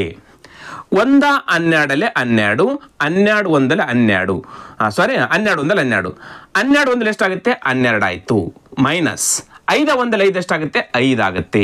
ಹಾಗಾದ್ರೆ 12ರಲ್ಲಿ 5 ಹೋದ್ರೆ ಎಷ್ಟಾಗುತ್ತೆ 7 ಡಿವೈಡೆಡ್ ಬೈ 12. ಅದೇ ಉತ್ತರ ಬಂತ 7/12. ನೋಡ್ರಿ 7/12 ಉತ್ತರ ಬಂತ ನೋಡ್ರಿ. ಇಲ್ಲಿ ನಾವು ತೆಗೆದು ಮಾಡಿದ್ವಿ ಸಂಭವನೀಯತೆ ಆಗದಿರುವುದು, ಇಲ್ಲಿ ಸಂಭವನೀಯತೆ ಆಗಿದ್ದು ಗ್ರೀನ್ ಆಗ್ತಕ್ಕಂಥ ಸಂಭವನೀಯತೆ ಕಂಡು ಹಿಡಿದು ಒಂದು ಸರ್ಕಲ್ ಅಲ್ಲಿ ಆ ಆಗ್ತಕ್ಕಂಥದ್ದನ್ನ ಗ್ರೀನ್ ಆಗ್ತಕ್ಕಂಥದ್ದನ್ನ ಮೈನಸ್ ಮಾಡಿದ್ರೆ ಉಳಿದಿರ್ತಕ್ಕಂಥದ್ದು ಏನಾಗುತ್ತೆ ಆಗದಿರುವ ಸಂಭವನೀಯತೆ ಸಿಕ್ಬಿಡುತ್ತೆ. ಎಕ್ಸಾಮ್ ಅಲ್ಲಿ ಇದೇ ರೀತಿ ಮಾಡ್ರಿ ನೀವು. ಕ್ಲಿಯರ್ ಆಯ್ತು? ಎಸ್. Next question 11. ಒಬ್ಬ ವಿದ್ಯಾರ್ಥಿ 6 ವಿಷಯಗಳಲ್ಲಿ ಪರೀಕ್ಷೆ ಬರೆಯುತ್ತಿದ್ದಾನೆ. ಪ್ರತಿ ಪೇಪರ್ನ ಗರಿಷ್ಠ ಅಂಕಗಳು ಸಮಾನವಾಗಿವೆ. ಈ ಪೇಪರ್ಗಳಲ್ಲಿ ಅವನ ಅಂಕಗಳು ಈ ಅನುಪಾತದಲ್ಲಿದ್ದಾವೆ: 5:6:7:8:9:10 ಎಲ್ಲವೂ ಅನುಕ್ರಮ ಸೇಮ್ ಇದಾವೆ. ಅವನ ಗಳಿಸಿದ ಅಂಕಗಳು 60%, 100ಕ್ಕೆ 60 ತೆಗೆದುಕೊಂಡಿದ್ದಾನೆ ಶೇಕಡ. ಎಷ್ಟು ಪೇಪರ್ಗಳಲ್ಲಿ ಆ ವಿದ್ಯಾರ್ಥಿ ಗರಿಷ್ಠ ಅಂಕದ 60%ಕ್ಕಿಂತ ಕಡಿಮೆ ಅಂಕಗಳನ್ನು ಪಡೆದಿದ್ದಾನೆ? ಎಷ್ಟು ಸಬ್ಜೆಕ್ಟ್ಗಳಲ್ಲಿ 60%ಕ್ಕಿಂತ ಕಡಿಮೆ ಮಾರ್ಕ್ಸ್ ತೆಗೆದುಕೊಂಡಿದ್ದಾನೆ ಅಂತ ಕ್ವಶನ್ ಕೇಳಿದ್ದಾರೆ. ನೋಡ್ರಿ, ಈ ಕ್ವಶನ್ ಎಲ್ಲಿ ಕೇಳಿದಾರೆ ಅಂತ ಹೇಳಿದ್ರೆ UPSC CSAT 2021ರಲ್ಲಿ ಕ್ವಶನ್ ಕೇಳಿದ್ದಾರೆ. 2021ರಲ್ಲಿ UPSC ಅಲ್ಲಿ ಕ್ವಶನ್ ಕೇಳಿದ್ದಾರೆ. ನೋಡ್ರಿ, ಇಲ್ಲೆಲ್ಲವೂ ಎವರೇಜ್ ಅನುಕ್ರಮವಾಗಿದ್ದಾವೆ: 5, 6, 7, 8, 9. ಈ ರೀತಿ ಇದ್ದಾಗ ಎವರೇಜ್ ಯಾವಾಗಲೂ ಮಿಡಲ್ ಇರ್ತಕ್ಕಂಥದ್ದು ಸಂಖ್ಯೆ ಏನಂತಲ್ಲ, ಇಲ್ಲಿರ್ತಕ್ಕಂಥದ್ದು ಇಲ್ಲಿ ಎವರೇಜ್ ಇರುತ್ತೆ. ಎವರೇಜ್ ಸರಾಸರಿ ಇರುತ್ತೆ, ಮಿಡಲ್ ಅಲ್ಲಿ ಇರ್ತಕ್ಕಂಥ ಸಂಖ್ಯೆ ಏನಿರುತ್ತೆ ಎವರೇಜ್ ಇರುತ್ತೆ. ಮಿಡಲ್ ಅಲ್ಲಿ ಯಾವುದಿಲ್ಲ ಅಂತಂದ್ಮೇಲೆ ಈ ಎವರೇಜ್ ಇಲ್ಲಿ ಬಂತಂತಂದ್ರೆ ಈ ಕಡೆ 3 ಸಂಖ್ಯೆಗಳು ಏನಂತ 3 ಪೇಪರ್ಗಳು ಎವರೇಜ್ಗಿಂತ ಕಡಿಮೆ ಇರ್ತವೆ, ಈ ಕಡೆ ಇರ್ತಕ್ಕಂಥ 3 ಪೇಪರ್ಗಳು ಎವರೇಜ್ಗಿಂತ ಜಾಸ್ತಿ ಇರ್ತವೆ. ಕ್ವಶನ್ ಕೇಳಿದ್ದು ಎವರೇಜ್ಗಿಂತ ಕಡಿಮೆ ಇರ್ತಕ್ಕಂಥದ್ದು 3 ಪೇಪರ್, ಏನು ಲೆಕ್ಕ ಮಾಡಲಾರ್ದೇ ನಾವು 3 ಪೇಪರ್ ಅಂತೇಳಿ ಆಯ್ಕೆ ಹಚ್ಕೊಳ್ಬಹುದು. 3 ಪೇಪರ್ಗಳು ಎವರೇಜ್ಗಿಂತ ಕಡಿಮೆ ಇದಾವೆ. ನೋಡ್ರಿ, ಲೆಕ್ಕ ಮಾಡಲಾರ್ದೇ ಮಾಡ್ಬೋದು ಇದನ್ನು ನಾವು. ಎಸ್, ಈಗ ಲೆಕ್ಕ ಮಾಡ್ತೀನಿ. 3 ಪೇಪರ್ ಬರಬೇಕು, ಅವೇ ಈ 3 ಪೇಪರ್ ಇರಬೇಕು. ನೋಡ್ರಿ, ಇವು ಅನುಕ್ರಮವಾಗಿದೆ ಅಂದ್ಮೇಲೆ ಮಿಡಲ್ ಅಲ್ಲಿ ಇರ್ತಕ್ಕಂಥದ್ದೇ ಎವರೇಜ್ ಇರುತ್ತೆ ಯಾವಾಗಲೂ. ಅವಾಗ ಎವರೇಜ್ಗಿಂತ ಕಡಿಮೆ ಇರ್ತಕ್ಕಂಥ ಇವು 3 ಆಗ್ತವೆ, ಎವರೇಜ್ಗಿಂತ ಜಾಸ್ತಿ ಇರ್ತಕ್ಕಂಥ ಇವು 3 ಆಗ್ತವೆ. ಎಸ್, ಈಗ ಗರಿಷ್ಠ ಅಂಕಗಳು ಒಂದೇ ಇರಬೇಕು. ನಾವು 100 ಅದೇ ಅಂತ ಒಂದು ಪೇಪರ್ಗೆ 100, 6 ಪೇಪರ್ಗೆ ಎಷ್ಟಾಗ್ತಾವು 600. ಹಾಗಾದ್ರೆ ಒಟ್ಟು ಮಾರ್ಕ್ಸ್ ಎಷ್ಟಾಗ್ತಾವು 600 ಮಾರ್ಕ್ಸ್ ಆದವು. ಎಲ್ಲ ಗರಿಷ್ಠ ಅಂಕ ಎಷ್ಟಾದವು 600 ಆದವು. ಈ 600ರಲ್ಲಿ 60% ಮಾರ್ಕ್ಸ್ ತೆಗೆದಿದ್ದಾನೆ ಅಂತ ಅವರೇ ಹೇಳಿದ್ರೆ 60% ಅಂದ್ರೆ ಎಷ್ಟಾಗ್ತವೆ? 100ಕ್ಕೆ 60 ಅಂದ್ರೆ 600ಕ್ಕೆ ಎಷ್ಟಾಗ್ತವೆ? ಇವೆರಡು 0 ಕ್ಯಾನ್ಸಲ್, ಇವೆರಡು 0 ಕ್ಯಾನ್ಸಲ್, 6 36, 360 ಮಾರ್ಕ್ಸ್ ಅನ್ನ ತೆಗೆದುಕೊಂಡ. ಹೌದು ತಾನೆ? 360 ಮಾರ್ಕ್ಸ್ ಅನ್ನ ತೆಗೆದುಕೊಂಡ. ಈ 360 ಯಾವ್ಯಾವು? ಈ 6 ಪೇಪರ್ ನಡುವೆ 360 ಮಾರ್ಕ್ಸ್ ತೆಗೆದುಕೊಂಡ. ಹಾಗಾದ್ರೆ ಒಂದೊಂದು ಪೇಪರ್ಗೆ ಎಷ್ಟು ತೆಗೆದುಕೊಂಡ? ಹಾಗಾದ್ರೆ ಈ 6 ಪೇಪರ್ಗಳ ರೇಷಿಯೋನ ಕೂಡಿಸ್ಕೊಂಡು ಈ 360ಕ್ಕೆ ಡಿವೈಡ್ ಮಾಡಬೇಕು. 6 ಪೇಪರ್ಗಳ ರೇಷಿಯೋ ಎಷ್ಟಾಯ್ತೆ? 5 1 6 11, 11 1 7 18, 18 8 26, 26 1 9 35, 35 10 45. ಈ 45ರಿಂದ 360ನ್ನ ಡಿವೈಡ್ ಮಾಡಬೇಕು. ಎಷ್ಟು ಬರುತ್ತೆ ನೋಡ್ರಿ? 9 ಮಗೆ 9 5 45, 9 4 36, ಇದು ಒಂದು 0 40 ಆಯ್ತು. 5 1 5 8 ಬಂತಲ್ಲ. ಎಸ್, ಇದು ಇಂಪಾರ್ಟೆಂಟ್ ನಮಗೆ 8. ಹಾಗಾದ್ರೆ 8 5 ಎಷ್ಟಾಗುತ್ತೆ? 40. 8 5 ಎಷ್ಟು? 40. ಇದು ಒಂದನೇ ಪೇಪರ್. 8 6 48, ಇದು ಎರಡನೇ ಪೇಪರ್. 8 7 56, ಇದು ಮೂರನೇ ಪೇಪರ್. ಹೌದಾ? ನೆಕ್ಸ್ಟ್ 8 8 64, ಇಲ್ಲೇ ಗೊತ್ತಾಯ್ತು ನಮಗೆ 60% ಇದು ಕಡಿಮೆ ಆಯ್ತು, 60% ಇದು ಜಾಸ್ತಿ ಆಯ್ತು. ಹೌದಾ? 8 8 64, 8 9 72, ಇದಕ್ಕೆ 72 ಮಾರ್ಕ್ಸ್ ಬಿದ್ದಿದ್ದಾವೆ. 8 10 80, ಇದಕ್ಕೆ 80 ಮಾರ್ಕ್ಸ್ ಬಿದ್ದಿದ್ದಾವೆ. ನೋಡ್ರಿ, ಎಲ್ಲಾ ಪೇಪರ್ಗಳ ಮಾರ್ಕ್ಸ್ ಗೊತ್ತಾದ. ಇದಕ್ಕೆ 40 ಮಾರ್ಕ್ಸ್, 100ಕ್ಕೆ 40, 100ಕ್ಕೆ 48, 100ಕ್ಕೆ 56, 100ಕ್ಕೆ 64, 100ಕ್ಕೆ 72, 100ಕ್ಕೆ 80.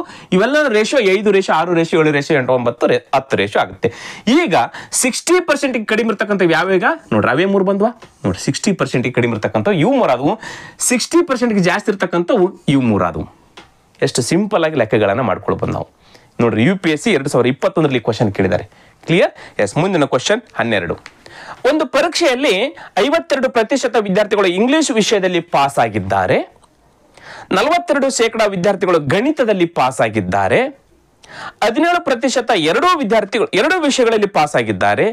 ಎರಡೂ ವಿಷಯಗಳಲ್ಲಿ ಅನುತ್ತೀರ್ಣರಾದ ವಿದ್ಯಾರ್ಥಿಗಳ ಸಂಖ್ಯೆಯನ್ನ ಕಂಡು ಹಿಡಿಯಿರಿ. ನೋಡ್ರಿ, ಜಿಮ್ಯಾಟ್ ಪೇಪರ್ 2020ರಲ್ಲಿ ಈ ಕ್ವಶನ್ ಅನ್ನ ಕೇಳಿದರೆ, ಜಿಮ್ಯಾಟ್ ಪ್ರಶ್ನೆ ಪತ್ರಿಕೆಯಲ್ಲಿ ಇಲ್ಲಿ ಪಾಸ್ ಆಗಿರ್ತಕ್ಕಂಥವ್ರು ಕೊಟ್ಟಿದ್ದಾರೆ. ಇಂಗ್ಲಿಷ್ ಅಲ್ಲಿ ಪಾಸ್ ಆಗಿರ್ತಕ್ಕಂಥ 52%, ಮ್ಯಾಥ್ಸ್ ಅಲ್ಲಿ ಪಾಸ್ ಆಗಿರ್ತಕ್ಕಂಥವ್ರು 42%, ಇಂಗ್ಲಿಷ್ ಮತ್ತು ಮ್ಯಾಥ್ಸ್ ಅಲ್ಲಿ ಪಾಸ್ ಆಗಿರ್ತಕ್ಕಂಥವ್ರು 70%. ಹಾಗಾದ್ರೆ ಫೇಲ್ ಆದವ್ರು ಕೇಳಿದರೆ, ಹಾಗಾದ್ರೆ ಪಾಸ್ ಆದವರಲ್ಲಿ ಒಟ್ಟು ವಿದ್ಯಾರ್ಥಿಗಳಲ್ಲಿ ಪಾಸ್ ಆದವ್ರನ್ನ ತೆಗೆದು ಬಿಟ್ರೆ ಓದಿರ್ತಕ್ಕಂಥವ್ರು ಫೇಲ್ ಆಗಿರ್ತಕ್ಕಂಥವ್ರು.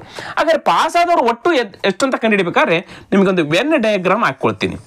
ಇದು ಇಂಗ್ಲಿಷ್ ಅಲ್ಲಿ ಪಾಸ್ ಆಗಿರ್ತಕ್ಕಂಥವ್ರನ್ನ ತೋರಿಸ್ತಕ್ಕಂಥದ್ದು, ಇದು ಗಣಿತದಲ್ಲಿ ಪಾಸ್ ಆಗಿರ್ತಕ್ಕಂಥವ್ರನ್ನ ತೋರಿಸ್ತಕ್ಕಂಥದ್ದು. ಈ ಪಾಠ ಏನಂದ್ರೆ ಎರಡೂ ವಿಷಯದಲ್ಲಿ ಪಾಸ್ ಆಗಿರ್ತಕ್ಕಂಥವ್ರನ್ನ ತೋರಿಸುತ್ತೆ. ಹಾಗಾದ್ರೆ ಎರಡೂ ವಿಷಯದಲ್ಲಿ ಪಾಸ್ ಆಗಿರ್ತಕ್ಕಂಥವ್ರು 17%. ಇದನ್ನ ಹಚ್ಕೊಂಡ್ಬಿಟ್ವಿ, ಫಿಕ್ಸ್ ಆಯ್ತು. ಈಗ ಇಂಗ್ಲಿಷ್ ಅಲ್ಲಿ ಪಾಸ್ ಆಗಿರ್ತಕ್ಕಂಥವ್ರು 52% ಇದೆ. ಹಾಗಾದ್ರೆ 17% ಎರಡೂ ವಿಷಯಗಳಾದ್ರೆ 52ರಲ್ಲಿ 17 ಓದಿ ಇನ್ನು ಎಷ್ಟು ಉಳಿತು? 35% ಉಳಿತು. 35% ಕೇವಲ ಇಂಗ್ಲಿಷ್ ಅಲ್ಲಿ ಪಾಸ್ ಆಗಿದ್ದಾರೆ. ಕ್ಲಿಯರ್ ಆಯ್ತಾ ಇದು? ಎಸ್. ಈಗ ಗಣಿತದಲ್ಲಿ 42% ಗಣಿತದಲ್ಲಿ ಇದ್ದಾರೆ. ಹಾಗಾದ್ರೆ ಈ 42ರಲ್ಲಿ 17% ಎರಡು ವಿಷಯದಲ್ಲಿ ಈಗಾಗಲೇ ಪಾಸ್ ಆಗಿದ್ದಾರೆ. ಹಾಗಾದ್ರೆ 42ರಲ್ಲಿ 17 ತೆಗೆದುಬಿಟ್ರೆ ಉಳಿದಿರ್ತಕ್ಕಂಥದ್ದು 25% ಏನಿದೆ ಅಲ್ಲ, ಅವರು ಕೇವಲ ಮ್ಯಾಥ್ಸ್ ಅಲ್ಲಿ ಪಾಸ್ ಆಗಿದ್ದಾರೆ. ಹೌದಾ? 25%. ಇವರೆಲ್ಲರೇನಿಗಿದು ಪಾಸ್ ಆದವರು. 25, 30, 42. ಹಾಗಾದ್ರೆ ಪಾಸ್ ಆಗಿರ್ತಕ್ಕಂಥ ಒಟ್ಟು ಸಂಖ್ಯೆ ಎಷ್ಟು ಪ್ರತಿಶತ ಆಯ್ತು ನೋಡ್ರಿ? 25, 35, ಇದೊಂದು 25, 60, 77% ಏನಾದ್ರು ಪಾಸ್ ಆದ್ರು. 100ಕ್ಕೆ 77% ಪಾಸ್ ಆದ್ರು. ಫೇಲ್ ಆದವ್ರು ಎಷ್ಟು? ಕ್ವಶನ್ ಏನು ಕೇಳಿದರೆ, ಅನುತ್ತೀರ್ಣರಾದ ವಿದ್ಯಾರ್ಥಿಗಳ ಸಂಖ್ಯೆ ಎಷ್ಟು? 100ಕ್ಕೆ 77 ಜನ ಪಾಸ್ ಆದ್ರೆ ಉಳಿದಿರ್ತಕ್ಕಂಥ 23% ಎರಡು ವಿಷಯಗಳಲ್ಲಿ ಫೇಲ್ ಆಗಿದ್ದಾರೆ. Is right answer. ನೋಡ್ರಿ, ಇದು ಸಿಂಪಲ್. ಇದನ್ನ 23%. ಎಸ್, 23%. ಆಯ್ಕೆ 2 ಕರೆಕ್ಟ್ ಆಗಿರ್ತಕ್ಕಂಥ ಉತ್ತರ. ನೋಡ್ರಿ, ಈ ರೀತಿಯಾಗಿ ಕ್ವಶನ್ ಅನ್ನ ಬಿಡಿಸ್ಕೊಳ್ಬೇಕು. ಗೊತ್ತಾಯ್ತು? Next question 13. ನಿಮ್ಮ ಬಳಿ 7.5 ಅಡಿ ಹಾಗೂ 3.25 ಅಡಿ ಉದ್ದದ 2 ಕೋಲುಗಳಿವೆ. ಇವುಗಳಿಂದ ನೀವು ಅಳೆಯಬಹುದಾದ ಕನಿಷ್ಠ ಉದ್ದ ಎಷ್ಟು? ಇವುಗಳಿಂದ ಅಳೆಯಬಹುದಾದ ಕನಿಷ್ಠ ಉದ್ದ ಎಷ್ಟು ಅಂತ ಈ ಕ್ವಶನ್ ಅಲ್ಲಿ ಕೇಳಿದರೆ ಅಂತಾರೆ. SSC 2020ರಲ್ಲಿ ಈ ಕ್ವಶನ್ ಅನ್ನು ಕೇಳಿದರೆ. ಒಂದು ಕೋಲು 7.5 ಇದೆ ಅಂತೆ, ಇನ್ನು ಒಂದು ಕೋಲು 3.25 ಇದೆ ಅಂತೆ. 3.25 ಇದೆ. ಇದರಿಂದ ಅಳೆಯಬಹುದಾದ ಕನಿಷ್ಠ ಉದ್ದ ಅಥವಾ ಕನಿಷ್ಠ ಅಳತೆ ಎಷ್ಟು, ಕನಿಷ್ಠ ಉದ್ದ ಎಷ್ಟು ಅಂತ ಕೇಳಿದಾಗ ಇವೆರಡನ್ನ ಮಸ ಕಂಡಿಡ್ಕೊಳ್ಬೇಕು. ನಾವಿಲ್ಲಿ ಏನ್ ಕಂಡಿಡ್ಕೊಳ್ಬೇಕು? HCF ಅನ್ನ ಕಂಡಿಡ್ಕೊಳ್ಬೇಕು. ಮಸ ಕಂಡಿಡ್ಕೊಳ್ಬೇಕು. ಮಸ ಕಂಡಿಡ್ಬೇಕಾದ್ರೆ ದಶಮಾಂಶಗಳು ಅದಾವು. ಇದನ್ನು ಭಿನ್ನರಾಶಿ ಕನ್ವರ್ಟ್ ಮಾಡ್ಕೊಂಡು ಮಸ ಕಂಡಿಡಿಬಹುದು. ಭಿನ್ನರಾಶಿ ಕನ್ವರ್ಟ್ ಮಾಡ್ಕೊಳ್ಬೇಕಾದ್ರೆ ಇಲ್ಲಿ 7.5 ಇದೆಲ್ಲ, ಇನ್ನು 75 ಹಚ್ಕೊಂಡ್ಬಿಡಿ. 75. ಈಗ ಇಲ್ಲಿ ಎಷ್ಟು ಬಿಟ್ಟು ಪಾಯಿಂಟ್ ಇದೆ? 1 ಬಿಟ್ಟು ಪಾಯಿಂಟ್ ಇದೆ ತಾನೆ. ಹಾಗಾದ್ರೆ 1 0 1 10 ಅಂತ ಅನ್ಕೊಳ್ಬೇಕು, ಅನ್ಬೇಕು. 1 ಬಿಟ್ಟು ಪಾಯಿಂಟ್ ಇದ್ರೆ 1 ಹಚ್ಕೊಂಡು 1 0. ಇದನ್ನ ಸಂಕ್ಷೇಪಿಸಿದ್ರೆ ಎಷ್ಟಾಗುತ್ತೆ ನೋಡ್ರಿ? 5 2 10, 5 1 5, 2 ಉಳಿತೆ 25 ಆಯ್ತಾ? 5 5 25, 15/2 ಆಯ್ತದು ಇದು. ನೆಕ್ಸ್ಟ್ ಅದೇ ರೀತಿಯಾಗಿ ಇದನ್ನ ಹಚ್ಕೊಳ್ತೀನಿ ನಾನು. ಹೌದಾ? ಇದು ಎಷ್ಟದ? ಇಲ್ಲಿ 325 ಅಲ್ಲ, 325ಕ್ಕೆ 325 ಹಚ್ಕೊಂಡ್ಬಿಡಿ. ಇದು ಒಂದು ಸಂಖ್ಯೆ ಇದು. ಹೌದಾ? ಎಸ್. ಈಗ ಡಿವೈಡೆಡ್ ಬೈ ಇಲ್ಲೇ ಪಾಯಿಂಟ್ ಅಂದ್ರೆ ಮುಂದೆ ಎಷ್ಟು ಸಂಖ್ಯೆ ಅದಾವ? 2 ಸಂಖ್ಯೆ ಅದಾವ. ಹಾಗಾದ್ರೆ 1 ಹಚ್ಕೊಂಡು ಮುಂದೆ 2 ಹಚ್ಕೊಳ್ಬೇಕು. ಎಸ್. ಈಗ ಕನಿಷ್ಠ ಮಾಡ್ರಿ, ಎಷ್ಟಾಗುತ್ತೆ? 5 2 10, ಇದು ಒಂದು 0. ನೆಕ್ಸ್ಟ್ 5 ಮಧ್ಯದಲ್ಲಿ 5 6 30, 2 ಉಳಿತು 25, 5 5 25. ಕ್ಲಿಯರ್ ಆಯ್ತಾ ಇದು? ಎಸ್. ಮತ್ತೆ ಹೋಗುತ್ತೆ. ಮತ್ತೆ ಎಷ್ಟಕ್ಕೆ ಹೋಗುತ್ತೆ? 5 4 20, 5 13 65. ಇನ್ನೂ ಒಂದು ಸಂಖ್ಯೆ ಎಷ್ಟು ಬಂತು ನಮಗೆ? 13/4 ಬಂತು. ಈಗ ಇವೆರಡರ ಲಸ ತೆಗಿಬೇಕು. ಯಾವುದು? 15 ಮತ್ತು 2, 15/2 ಮತ್ತು 13/4. ಇವೆರಡರ ಮಸ ತೆಗಿಬೇಕು. ಭಿನ್ನ ರಾಶಿಗಳ ಬಗ್ಗೆ ಬೇಸಿಕ್ ಆಗಿ ಮೋಸ ಯಾವ ರೀತಿ ತೆಗಿಬೇಕು, ಸಂಕಲನ ಯಾವ ರೀತಿ ಮಾಡಬೇಕು, ಗುಣಾಕಾರ, ಇವೆಲ್ಲ ಬೇಸಿಕ್ ಆಗಿ ಗೊತ್ತಿರಬೇಕಾಗಿರ್ತಕ್ಕಂಥ ವಿಷಯ. ಭಿನ್ನ ರಾಶಿಗಳ ಸಂಕಲನ ಮಾಡಬೇಕಾದ್ರೆ ಇವೆರಡು ಲಸ ತೆಗೆದು ಮಾಡ್ತೀವಿ, ವ್ಯವಕಲನ ಮಾಡ್ಬೇಕಾದ್ರೆ ಇವೆರಡು ಲಸ ತೆಗೆದು ಮಾಡ್ತೀವಿ, ಗುಣಾಕಾರ ಮಾಡ್ಬೇಕಾದ್ರೆ ಇವೆರಡನ್ನ ಕ್ಯಾನ್ಸಲ್ ಮಾಡ್ತೀವಿ, ಭಾಗಾಕಾರ ಮಾಡ್ಬೇಕಾದ್ರೆ ಮುಂದಿರ್ತಕ್ಕಂಥ ಸಂಖ್ಯೆಯನ್ನ ಅಂಶ ಛೇದ ಅಂಶ ಮಾಡಿ ಇಲ್ಲಿ ಗುಣಾಕಾರ ಹಚ್ಕೊಂಡು ಲೆಕ್ಕ ಮಾಡ್ತೀವಿ. ಹಾಗಾದ್ರೆ ಈ ಒಂದು ಭಿನ್ನ ರಾಶಿಗಳ ಮಸ ಕಂಡಿಡಿಬೇಕಾದ್ರೆ ಈ ಮೇಲಿರ್ತಕ್ಕಂಥ ಅಂಶಗಳದ ಮಸ ಹಚ್ಕೊಳ್ಬೇಕು. ಮ ಸಾ ಅ ಹಚ್ಕೊಳ್ಬೇಕು. ಕೆಳಗಿಡತಕ್ಕಂಥ ಸಂಖ್ಯೆಗಳದ್ದು ಲ ಸಾ ಹಚ್ಕೊಂಡ್ರೆ ಈ ಭಿನ್ನ ರಾಶಿಯ ಮ ಸ ಅ ಕಂಡಿಡ್ದಂಗೆ ಆಗುತ್ತೆ.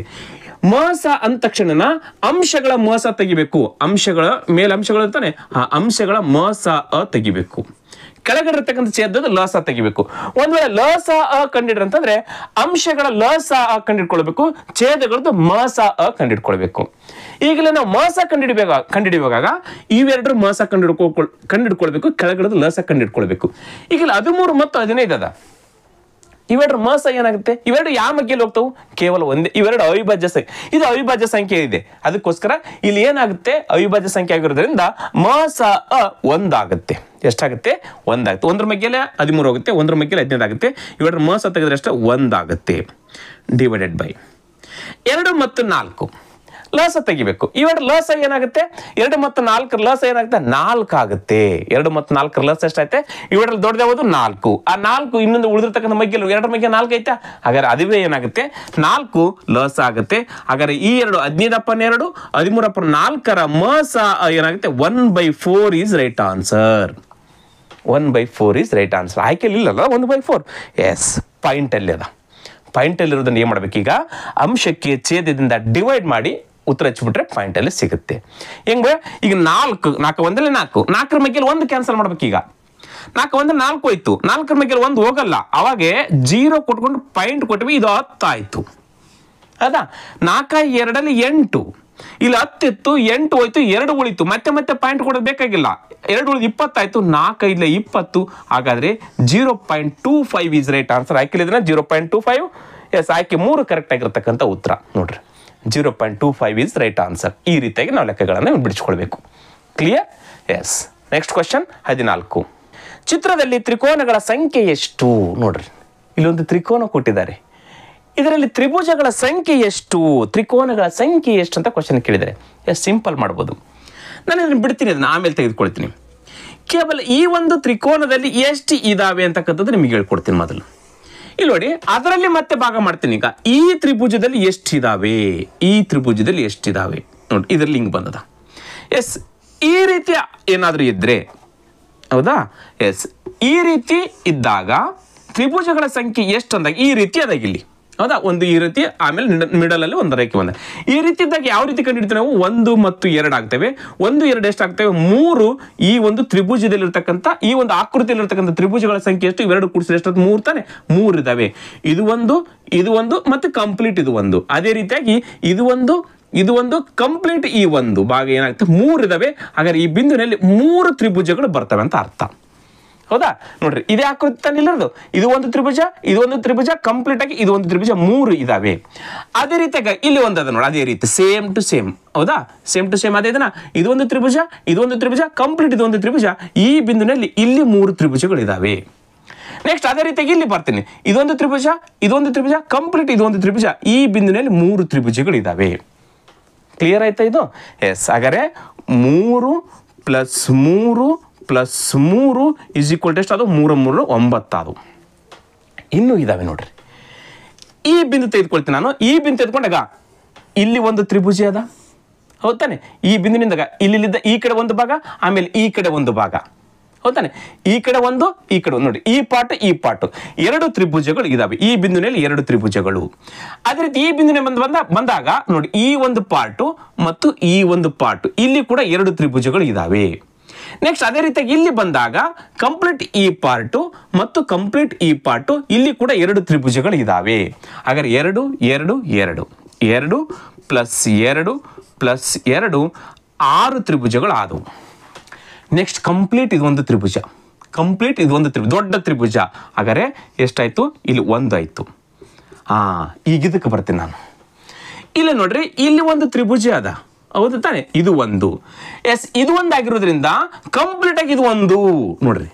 ಇಲ್ಲಿದ್ದಲಿಗೆ ಒಂದು ತ್ರಿಭುಜ, ಓಕೆ. ಆದ್ರೆ ಈ ಕಂಪ್ಲೀಟ್ ಇಲ್ಲಿದ್ದಲಿಗೆ ನೋಡ್ರಿ, ಇಲ್ಲಿ ಒಂದು ಕೂಡ ಒಂದು ತ್ರಿಭುಜ, ಹೌದು ತಾನೆ? ಇದೊಂದು ಕೂಡ ಒಂದು ತ್ರಿಭುಜ ಆಯ್ತಾನೆ ನೋಡಿ. ಈ ದೊಡ್ಡದಾಗಿ ಕೂಡ ಒಂದು ತ್ರಿಭುಜ ಮತ್ತು ಅಡಿಷನಲ್ ಆಗಿ ಇದು ಒಂದು ತ್ರಿಭುಜ. ಇಲ್ಲಿ ಎಷ್ಟು ತ್ರಿಭುಜಗಳಾದವು, 2 ತ್ರಿಭುಜಗಳಾದವು. ಕೂಡಿಸ್ರಿಗೆ ಎಷ್ಟಾಯ್ತು, 9 1 10 10 6 16 1 2 18 ತ್ರಿಭುಜಗಳಾಗ್ತವೆ. ರೈಟ್ ಆನ್ಸರ್ ಎಷ್ಟು, 18 ಟ್ರಯಾಂಗಲ್ಸ್ ಇದರಲ್ಲಿ ಇದಾವೆ. ಕ್ಲಿಯರ್ ಇದನ್ನ ಆಯ್ಕೆ ಇದನ್ನ ಎಸ್ ಆಯ್ಕೆ 2 ಕರೆಕ್ಟ್ ಆಗಿರ್ತಕ್ಕಂಥದ್ದು. ಕ್ಲಿಯರ್ ಅದು 18 ಹೆಂಗಿದಾವೆ, 1 ಕಂಪ್ಲೀಟ್ ಆಗಿ ಇದು 1 2 ಆಗ್ತವೆ. ಇದರಲ್ಲಿ ಎಷ್ಟಿದಾವೆ 12 16 ಇದಾವೆ. ಕ್ಲಿಯರ್. Yes next question 15.